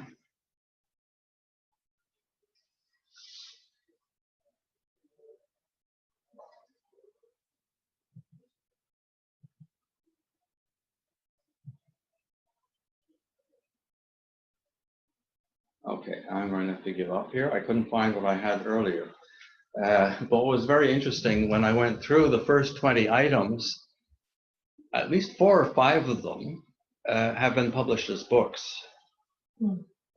So a doctoral thesis is certainly, and doctoral theses in general, are certainly major sources of books. And because you're dealing with, in a thesis, a book-length academic output, it's very natural that one will move from one to the other. Now, normally, it's not a simply straightforward process of you send your thesis to the publisher, because usually a thesis, no matter how well prepared, will require reformatting for publication, and maybe perhaps rearranging or looking at the language, trying to tone down a little bit, not necessarily very much, the technical language, putting in titles, having titles that are more accessible. Often a thesis will have, and look at this first slide, do college presidents need to be academic, exploring the relationship between the perceived effectiveness of institutional presidents and the career path. I mean, if you try to send that to a publisher, he would say, yawn, you know, reduce your title to 5 words, to something a little bit catchier than that. So that's sort of one type of thesis, one type of change that often will take place when you're moving from one to the other.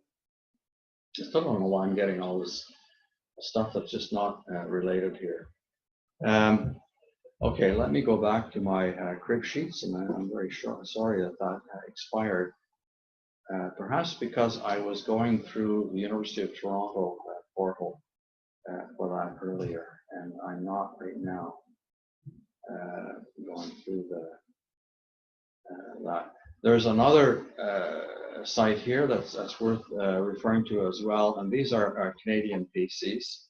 A little bit more thorough coverage for theses in Canada than the global ProQuest one. Again, run by the Library and Archives Canada. It also covers master's theses at probably a larger number of institutions than ProQuest itself. There's another one, and again, I will go back to my crib sheet because it's not here.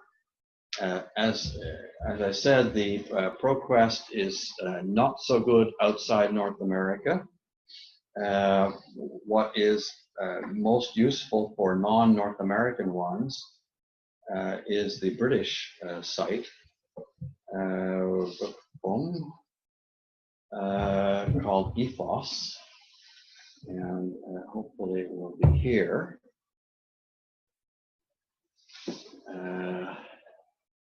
It's kind of the British equivalent.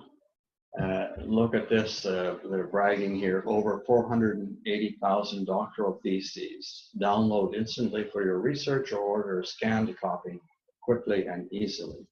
So what I wanted to show you here is looking for actually a very important thesis in modern Orthodox theology, which has never been published as a book. It's the doctoral thesis of Rowan Williams. Several of you will know who Rowan Williams is. He's the former Archbishop of Canterbury and the current master of I can never remember which college. Magdalen College, Magdalen Cambridge, College in not Cambridge. Magdalen or Oxford, because there's Magdalen College at each. So a very prominent, both academic and churchman. He was a primate of the Anglican Church for, I think, 10 years, during a very difficult period, I should say, for the Anglican Communion. And he stepped down 4 or 5 years ago to return to an academic post as a master of one of the colleges of Cambridge. He is also extremely knowledgeable of Orthodox theology, and he wrote his doctoral thesis on Vladimir Lossky. So if we, knowing that he wrote his doctoral thesis, we want to find it. The fun fact about Archbishop Williams is that he taught himself Russian when doing this work, and he famously takes notes in meetings in Russian with the other bishops, because there's only one other bishop who's very fluent in Russian, so he can write what he's really thinking about what people are saying. So wow, I don't know. We have all kinds of returns, but sort of we're not coming up in the first. There are 26. It's not piles. It's not thousands. But we're not finding the Rowan Williams that we want. So let's specify Lossky, because this is not a search of titles only. It will search. It's a general search of the index of the particular item. One record, there it is. The Theology of Vladimir Nikolaevich Lossky, an Exposition and Critique by Rowan Douglas Williams, University of Oxford, 1975. So if we click on this, and we'll see what we can get. We have somewhat more details, but access from ethos, full text unavailable from ethos. Please try the link below. So we'll try the link below, which should take us to the University of Oxford University website. Oh, earlier, and there we are, University of Oxford. And what do we have? The Theology of Vladimir Lossky as a PDF. It's kind of a big PDF, 40 megs. And we can actually download it. The contributor here, Alchin, who was his doctoral supervisor. Now, how do we actually download this thing? I think that's right, of course. All that stuff is.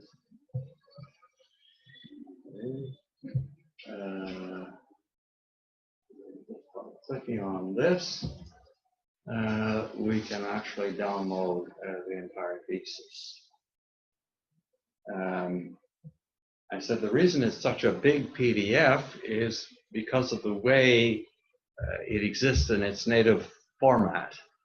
It was obviously done on a typewriter, and in fact, when you look at it, there are handwritten corrections on the original text. So the pages are not scanned pages. It's actually an image file converted to PDF. It doesn't seem to be coming through because it's a big file. Anyway, it's certainly a doctoral thesis which should have been published as a book, because it has remained as a doctoral thesis a standard work of reference. See, there it is there. Oxford University Libraries Imaging Service from the collection of the Bodleian, the BOD. And you have the original typescript there with all the seals and everything else. So these are images. So when they're images in a PDF, they are not searchable. You can't search for words in the PDF. and you see sort of little handwritten marks here and there, and I said even corrections that one will find, and you can see the underlining instead of italics and stuff like that.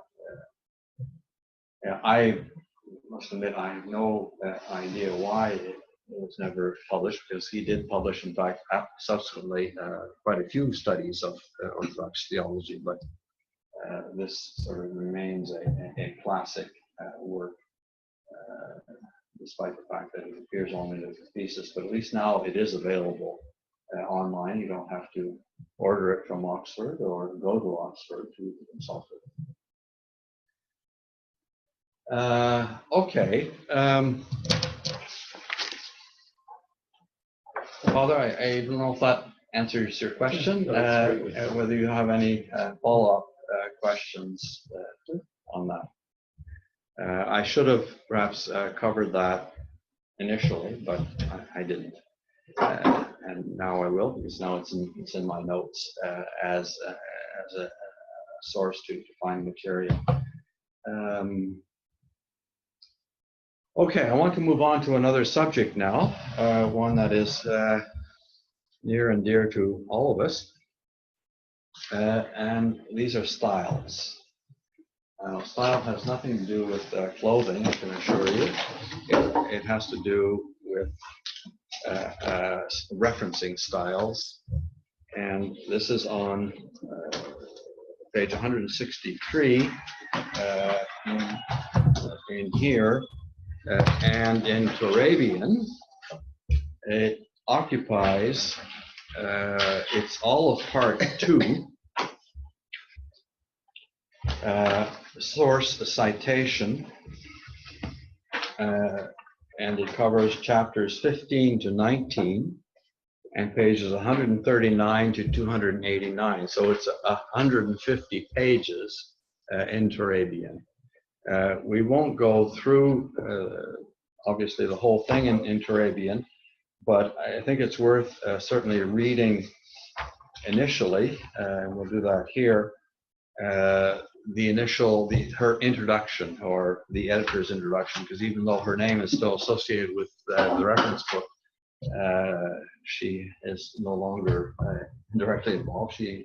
They keep her name even though it's been re-edited by lots of people over time.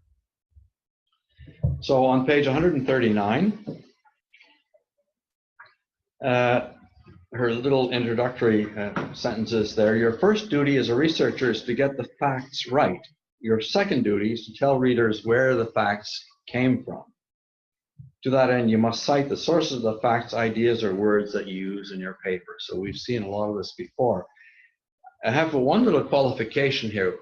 The reference to facts. Facts in this case may in fact not be facts in a scientific sense of data, but it may in fact be opinions. So my own sense is that perhaps the word sources might be better than facts, which is somewhat misleading. So your first duty as a researcher is to get your sources right. And then we've seen some of this in the second section, reasons for citing your sources, to give credit, in other words, to give credit to the person who originally wrote the work, to reassure readers about the accuracy of your facts, in other words, the information that you're using to sustain your analysis and your conclusions, your argumentation. Third, to show the readers the research tradition that informs your work, the theological tradition in terms of Christian theology in general, or more specifically, the theology of your own church or denomination, and the subfield that you're working in, because, for example, biblical scholarship has its own theological, its own tradition of writing. And finally, to help readers follow or extend your research. Again, very important, and in some ways, one can consider the next section.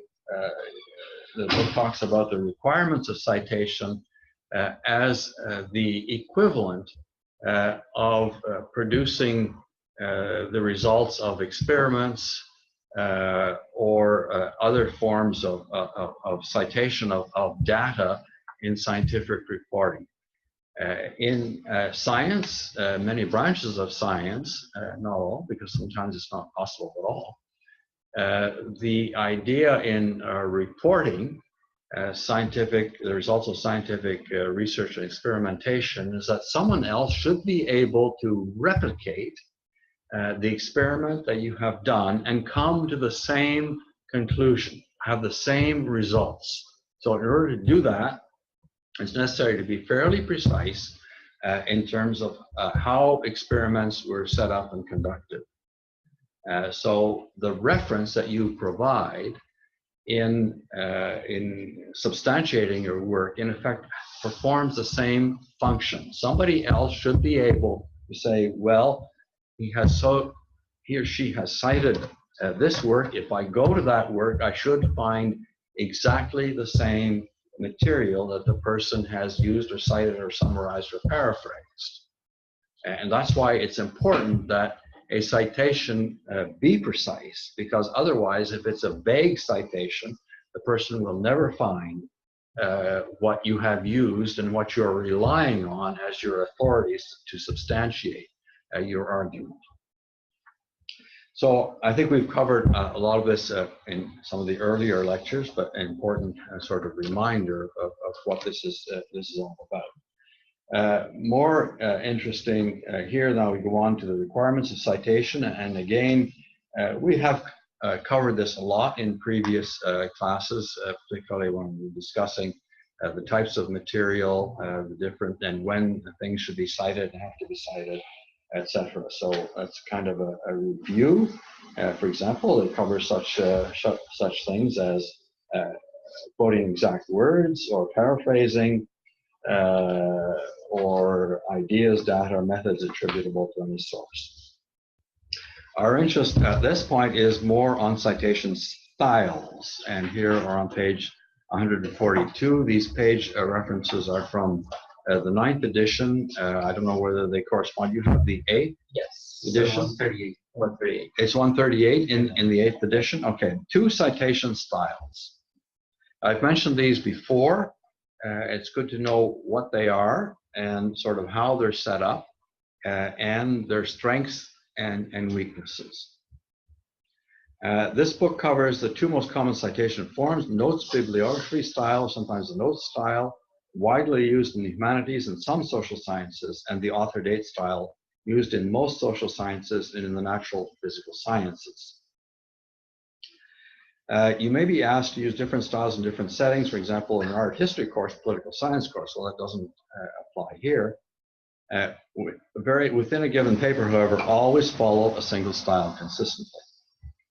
So our interest here is primarily the note style, because this is the style typically used in theological writings, not entirely, as I mentioned before, because some publishers and some journals, academic journals, do use the author date style. Now, these would be primarily very broad range publishers, not necessarily journals being a broad range, but journals are sometimes published by commercial outfits or even some academic ones, which have a very wide range of journals that are edited. And in order to maintain a uniform style, if the style that is generally used is the author date style, they will, in a sense, impose this on theological writing, which, as I know from my own experience, is a big headache, because I'm simply not used to that style, and I don't find it as flexible as the note bibliography style. So the note style, again, I think it's worth reading the next few pages here. We won't go through this in too much detail here, because I have a few other points I want to cover. Just to look a little bit at the examples that they give. For example, in blue, there, you have the statement in the written text, in the essay. In 1911, according to one expert, an Amazon was, quote, any woman rebel, which to a lot of people meant any girl who left home and went to college, with the footnote. And then you have down at the bottom under N, the actual footnote. Jill Lepore, The Secret History of Wonder Woman, New York Vintage Books, 2015-17. The style of the examples here is the most, I would say, the classic Chicago Caribbean style, down to even the commas, the brackets, and everything else. So if we look at that note in a little bit more detail, the different, what I call the fields in the footnote are delimited by commas, with one exception. There is no comma between the title and the publication details, which is in brackets. And the reason why there's no comma there is because of not the parentheses, not brackets, the parentheses. The reason is because of the parentheses. You don't need the comma. So I will be comma hunting, and woe to those who put a comma between the title of the work and the publication details. Then the final comma, and as I think I mentioned earlier, what used to be the common practice of putting P period or PP period for a range of pages, by and large now is dropped. It is acceptable, and I will accept it. I won't chastise you for that, if you use periods to delimit the fields. So instead of Jill Lepore, comma, if you put a period there, as I said, I won't chase after you and then flog you for that. Similarly, at the end, you can put a period instead of a comma. We can use period in the note, not the bibliography, because I see the bibliography they're using periods. Yeah, there's an inconsistency there. And I prefer, and it simplifies life for everybody, to be consistent. So if you're using commas, it's a lot easier to use commas throughout in both the footnotes and the bibliography. If you're using periods, use periods throughout. So I said, I don't know why they do that. It just makes things more difficult. I prefer a simpler approach. Now, then at the bottom of the page, if you cite the same text again, you can shorten subsequent notes. So you have just the author, a comma, a short form of the title, and then the page range.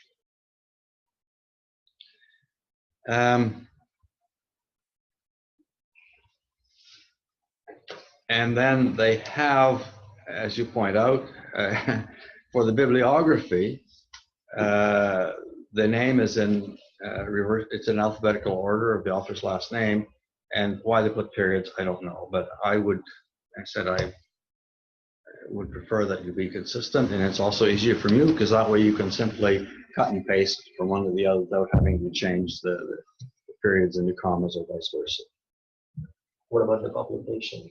Pardon? Again, the publication, you keep it in brackets. Okay, so you can harmonize the two. Okay. It's just a lot easier. Why make work for yourself when you don't have to? That's my approach. Is that true with other classes?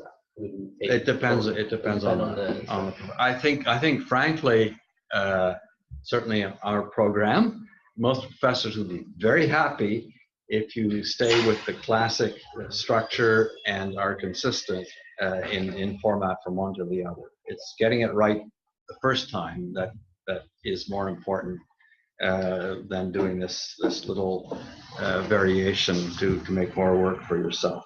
So it's basically the same, just it's commas and the publication, just put that in brackets. Yeah, the proper format is really the one down at the bottom of where it says the note for the first footnote is really the proper format. So the format for the bibliography would be identical, except that the name would be as given under the bibliography format. That's the last name first. And then, of course, the reference ends after the bracket with a period because there's no page reference. I didn't find it in here, but one practice, I'll mention it though, for articles. Let me see whether they take it up under journal articles.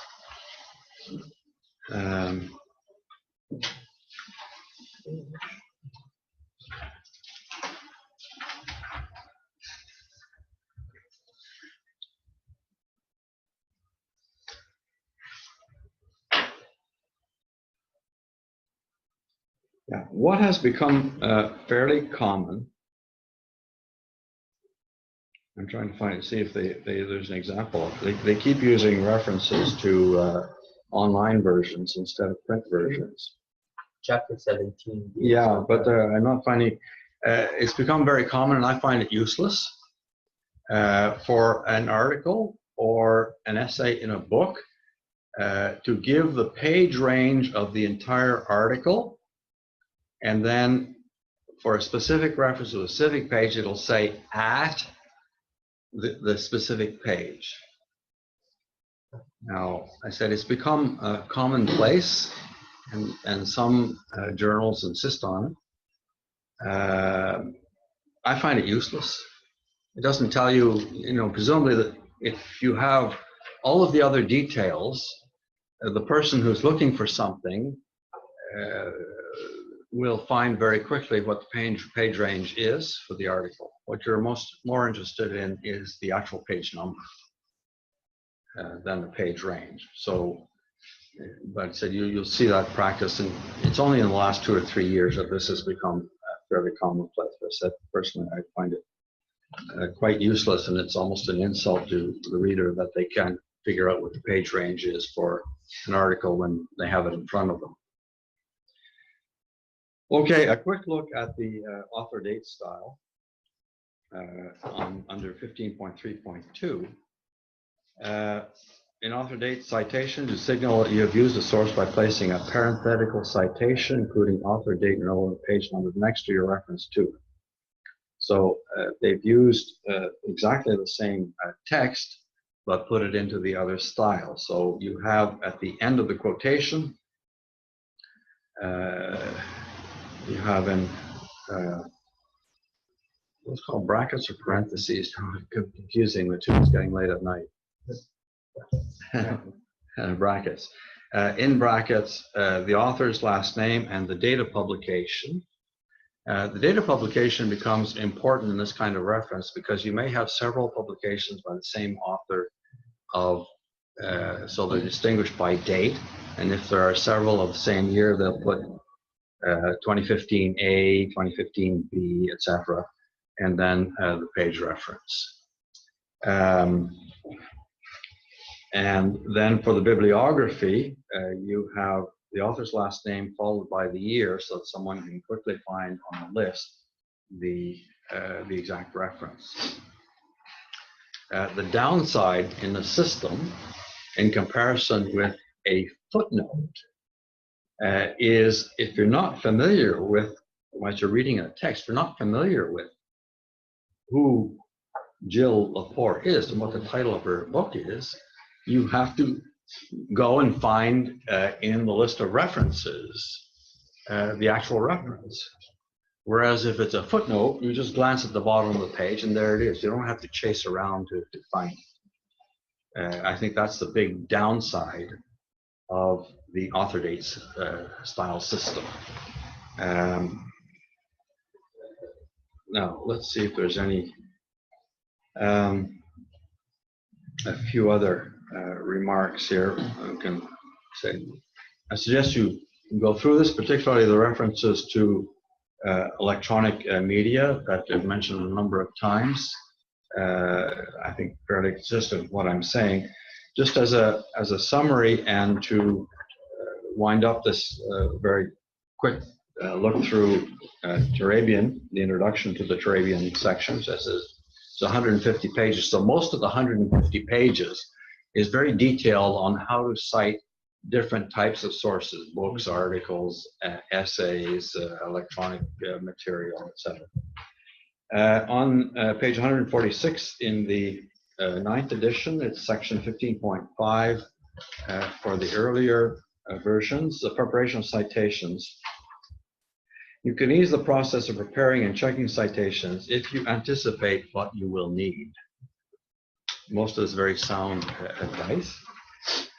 Use the most authoritative sources in their most reliable version. That may sound like a fairly innocuous statement, but the important part there is in the most reliable version, which may not necessarily be an electronic version, because often in electronic versions, it's very easy to introduce little typing mistakes or leave out words, as I often do when I'm transcribing, or not put in page numbers, for example, or make other errors that make it very difficult for someone trying to trace your sources to be able to find exactly where you took your source from.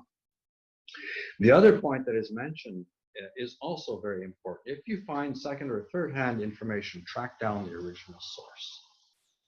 I did mention this earlier, I'll repeat it again. What this means is that if you find a citation in another writing which which has a quotation from an external quotation from something else, and you want to use that material, that quotation in your work, that is what is referred to here as a second-hand source or information.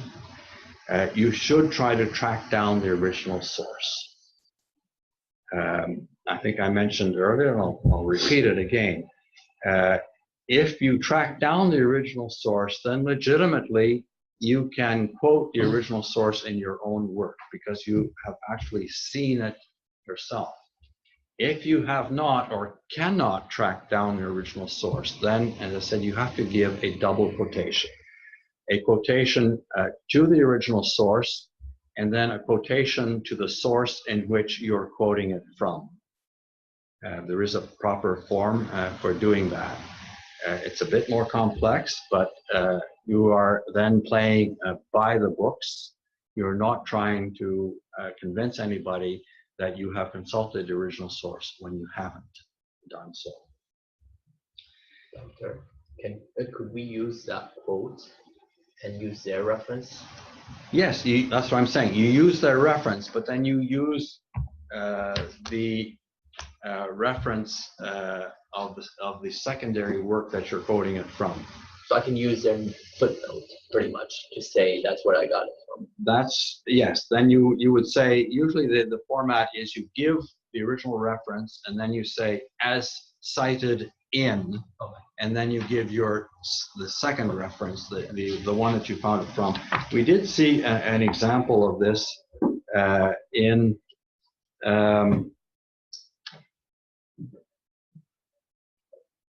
John Baer on page 21. Footnote 10, I'll go back to the reference. So he is quoting here Valentinus, an ancient Gnostic writer. So he gives a quotation there. And then you see down on the footnote, he's actually quoting it from Clement of Alexandria because we don't have any of the original works of Valentinus. So already we're in a second-hand version from Clement of Alexandria, even if it's an old one, translated as fragment G in blah, blah, blah, Gnostic scriptures, blah, blah, blah. He gives his full reference there. My insertions following Dawson, allegorical readers. So he is he's adding some references there that he's taken from somebody else. But again, he is giving his reference for his own insertions into the text, but he's also, as you see, he's giving not only simply a quotation to Clement of Alexandria, which he could have done legitimately, but he's also given where he's taken the translation from. So in other words, it's not his translation. So that's that kind of second reference. He has given both the references there. There were some other examples here where he gives that kind of double reference. Okay, next point. If a source is available in multiple versions, always cite the one you actually consulted. This is important, for example, when there are different editions of the same work. Now, there's a difference between an edition and a reprinting. A reprinting will simply take the text and, as the word says, reprint it exactly as is, simply put a different date on it. So a reprint is not an edition. An edition, often it'll say second edition, third edition, when the author or the editor will have made slight revisions to the text. Sometimes it is simply correction of typos, but sometimes it may actually be a change in the substance of the work. I'm just wondering, if it's just a reprint, which year do you put on it? The original year or the year of the reprint? I usually put the copyright date, if there is one, on you have the title page, and then you have behind that the Verso page is a copyright material. So this is copyright 2001. This is probably a reprint. Sometimes depends on the publisher. Sometimes they'll tell you what the reprint date is. Others don't.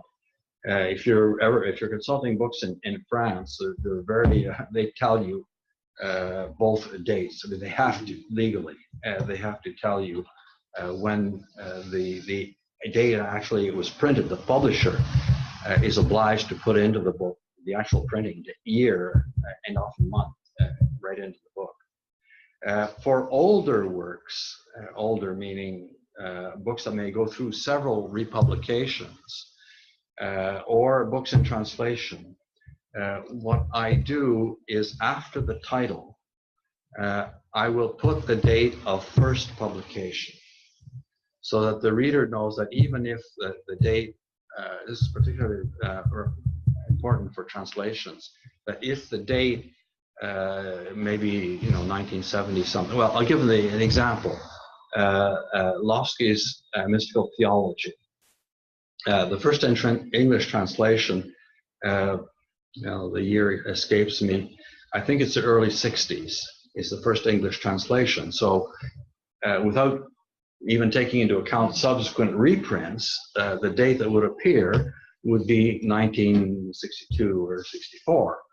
But the actual date of publication of that, which is very, very important, is 1944.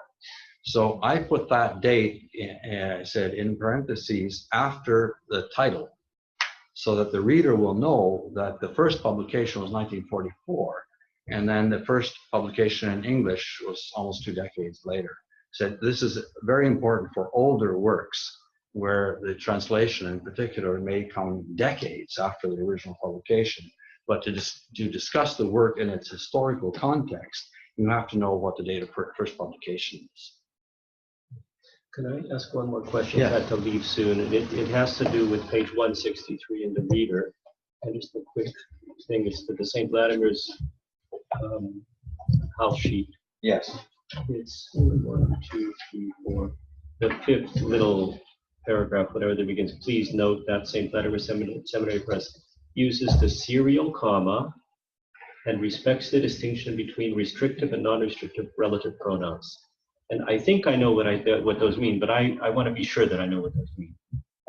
Okay, I don't know why they don't give an example, because most people don't know what serial comma is. as far as I know, someone can correct me, the serial comma is when you have a list of items Right. and your last item is and Right. X. So the serial comma is before the, But they mentioned that later on. That's what I thought. Yeah. Okay. And restrictive and non-restrictive relative pronouns. how would we interpret that? I would interpret that as the difference between a and the. I know somebody else have a different view on that. Relative pronoun, no. Those are Like pronouns. no. Sorry, that's not what it is. Those are prepositions. Yeah. Pronunciation, yeah. Which when I'll have to look it up. I will. You asked me questions that I always have to look up. I'm not certain because I know they I think what it may have to do with gender in pronouns. Yeah. But they do say much further on, quite unambiguously, Right. that Refer to the deity in the masculine. references to deity are in the masculine. They're quite clear on that. I think they probably mean in other contexts Yeah. to try to avoid the use of. It seems to me I should know what a relative pronoun is, and I can't. Yeah, for the life yeah. of me think about it, and Mrs. Naraki, who taught me English in grade 9, would hit me with it. Okay, we'll just go on for a few more minutes here on try to finish the Arabian list here. So multiple versions we've covered. Record all your bibliographical information for your sources as you consult them and before you take notes. This can be done in the old-fashioned way of recording them on index cards. But as we will see at our Monday's class, there are jazzier ways of doing it, what are called citation management tools. And we will look especially at Zotero as a means of doing this, and my own alternative, which is kind of midway between the two. Very important, record the page numbers for every quotation and paraphrase. Good evening. I have often started writing and have a quotation and say, oh, I didn't write the page number. And then I have to thumb through the word to find the exact page number. It's not fun. You're wasting time. As you draft, clearly indicate every place where you may need to cite a source. Now, there's a very easy way of doing this in Word. You simply put a footnote, the note, the footnote call, if you like, and it will create the footnote at the bottom page. You don't have to put anything there, but it's a reminder that something does go there and that you'll have to put it eventually. What I will do typically is put in a very abbreviated form of what should go there. For example, I'll put in Losky Mystical Theology. Now, I may not have the exact page number in mind, but I know that that's what goes there. And so when I come to polish the work, I'll spot that right away and say, okay, I have to dig up the exact page number. That goes there. Okay, the rest of it is blah, blah, blah. You can assemble your bibliography or reference list either as you consult your sources or as you draft and revise. It's probably easier to do it at the end of the process. If your footnotes are correct, you can use the in Word where you store stuff temporarily. What's it called? I don't remember the name of it in English.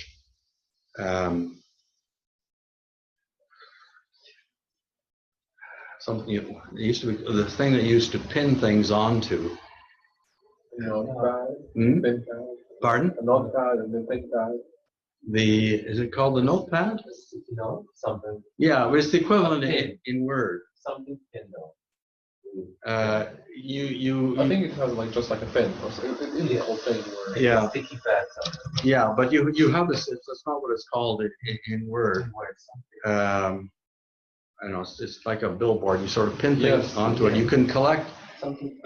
Well, it used to be 24. I don't know in current versions. You can collect up to 24 of these, and then you can actually paste them with one command. So they're all laid out, and then you have to correct the formatting, but you have them sort of all. So you just go through your footnotes and collect your references. Or if you already have your bibliography, which I've been insisting that you do, then it's just a question of polishing them off and then maybe adding things to your bibliography. Okay, citation management tools. I'll just mention this and then we'll call it quits for the evening. As you do your research, you may want to consider one of a number of available citation management tools to collect data about your sources. Most sources available online or listed in the library catalog or other database include bibliographic information that can be used as the basis of your source citations. Programs like EndNote, RefWorks, and Zotero are designed to help you by capturing this information and adding it to a library of citations where it is filtered by source type and can be further organized by a research topic or paper. You can also add sources and edit information manually. Now, this is not something that I use myself. Zotero is a free open source citation manager. I have asked Father Jeffrey, who does use Zotero, to come in and take us through the uses of Zotero. He will be here on Monday. I will present an alternative after he has presented Zotero, which I have used, and it's kind of midway between the card index method and an automated reference work. It is a word-based system. I'll show you what it looks like and how it's done. It's a bit à la mitaine, as we say in French. It's a bit sort of manually oriented, but the advantage that I find is that I have full control over the material, and I can organize it in such a way that I can find things very quickly within the scope of one document instead of having to look through dozens or even hundreds of documents to find what I'm looking for. So, as I said, it's a kind of a personal alternative to using one of these automated systems. I have yet to be convinced of their utility, but maybe Father Jeffrey will succeed in convincing. There's like another website I use, and even I showed it to Father Jeffrey. It's called Citation Machine, and it's very simple. Not simple in the sense like it's very detailed in giving multiple like variety of like citation magazines, article, videos, and it gives you the option to edit it in case something is not quite the same the source that you're citing based on the ISBN number. Yeah, but all of these, whether they're free or commercial, basically do that. Yeah. The problem is still organizing the material and being able to find what you want when you want it. Mm-hmm. And there I said I have yet to be convinced that these systems will work any more efficiently than my system, which I can put entirely and without bothering anybody on my USB key and carry it around with me on chain on the cord on my neck, rather than relying on the cloud somewhere where this is typically stored and in a format that is manageable in Word. Kajin, did you have a question? No, I was thinking, is it the clipboard that you're talking about? Yeah, it's the clipboard. That's what I was thinking. It's the clipboard in Word that you can collect things by selecting them, and it'll zap them into the clipboard. as long as the clipboard is open. In older versions of Word, the clipboard was not automatically open. I think in newer versions, generally the clipboard is automatically open, because I think the folks at Microsoft realize that this is one of the most useful features of Word, in fact, is the clipboard. And if you forgot to open the clipboard, it would only retain the last item, and not sort of, you had to take the measure of actually opening the clipboard so that it would store more than one item at a time. So it is extremely useful when you're collecting material in a whole bunch of material in your document and you want to put it in one place. Yeah, it's the clipboard. The Word just didn't come to And me. if you leave when the building closes at 8 o'clock, so when I left a minute ago, we ran to Tinny's. It was closed when I got back here, so I couldn't get into the building. Oh, I sent you an email too. oh, well, But I walked over and I got them to open the building for me to come back. yeah. So, haha, don't slip out for No. your Can't leave. You can't leave.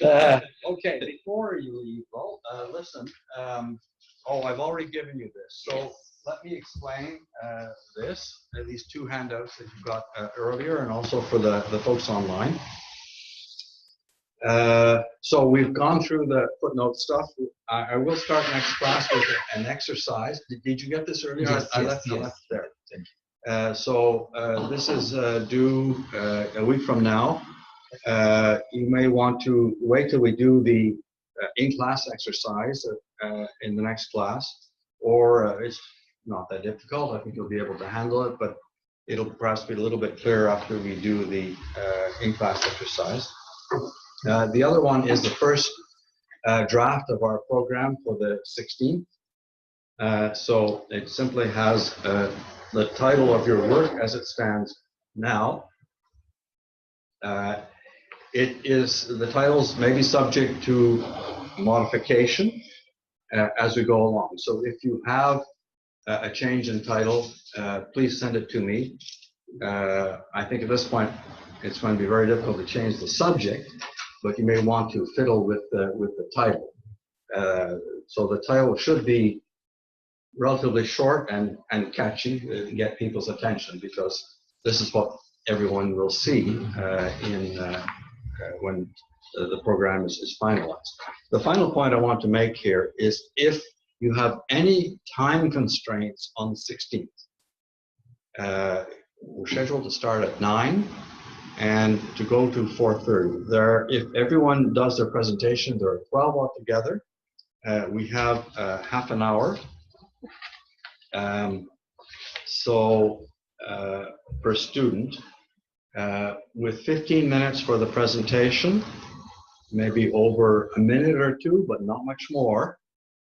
So you should time yourself, actually recite it out loud with your timer. But typically it would run approximately 100 words per minute. That's fairly standard speech. Let's speak in blah, blah, blah, blah, so no one will understand you. Don't try to do that, because no one will be able to follow you. Speak at a normal rhythm, but often it will come out at roughly 100 words per minute. So 15 minutes for that. Then for each presentation, there will be a respondent. The respondent will be selected somewhat arbitrarily by me.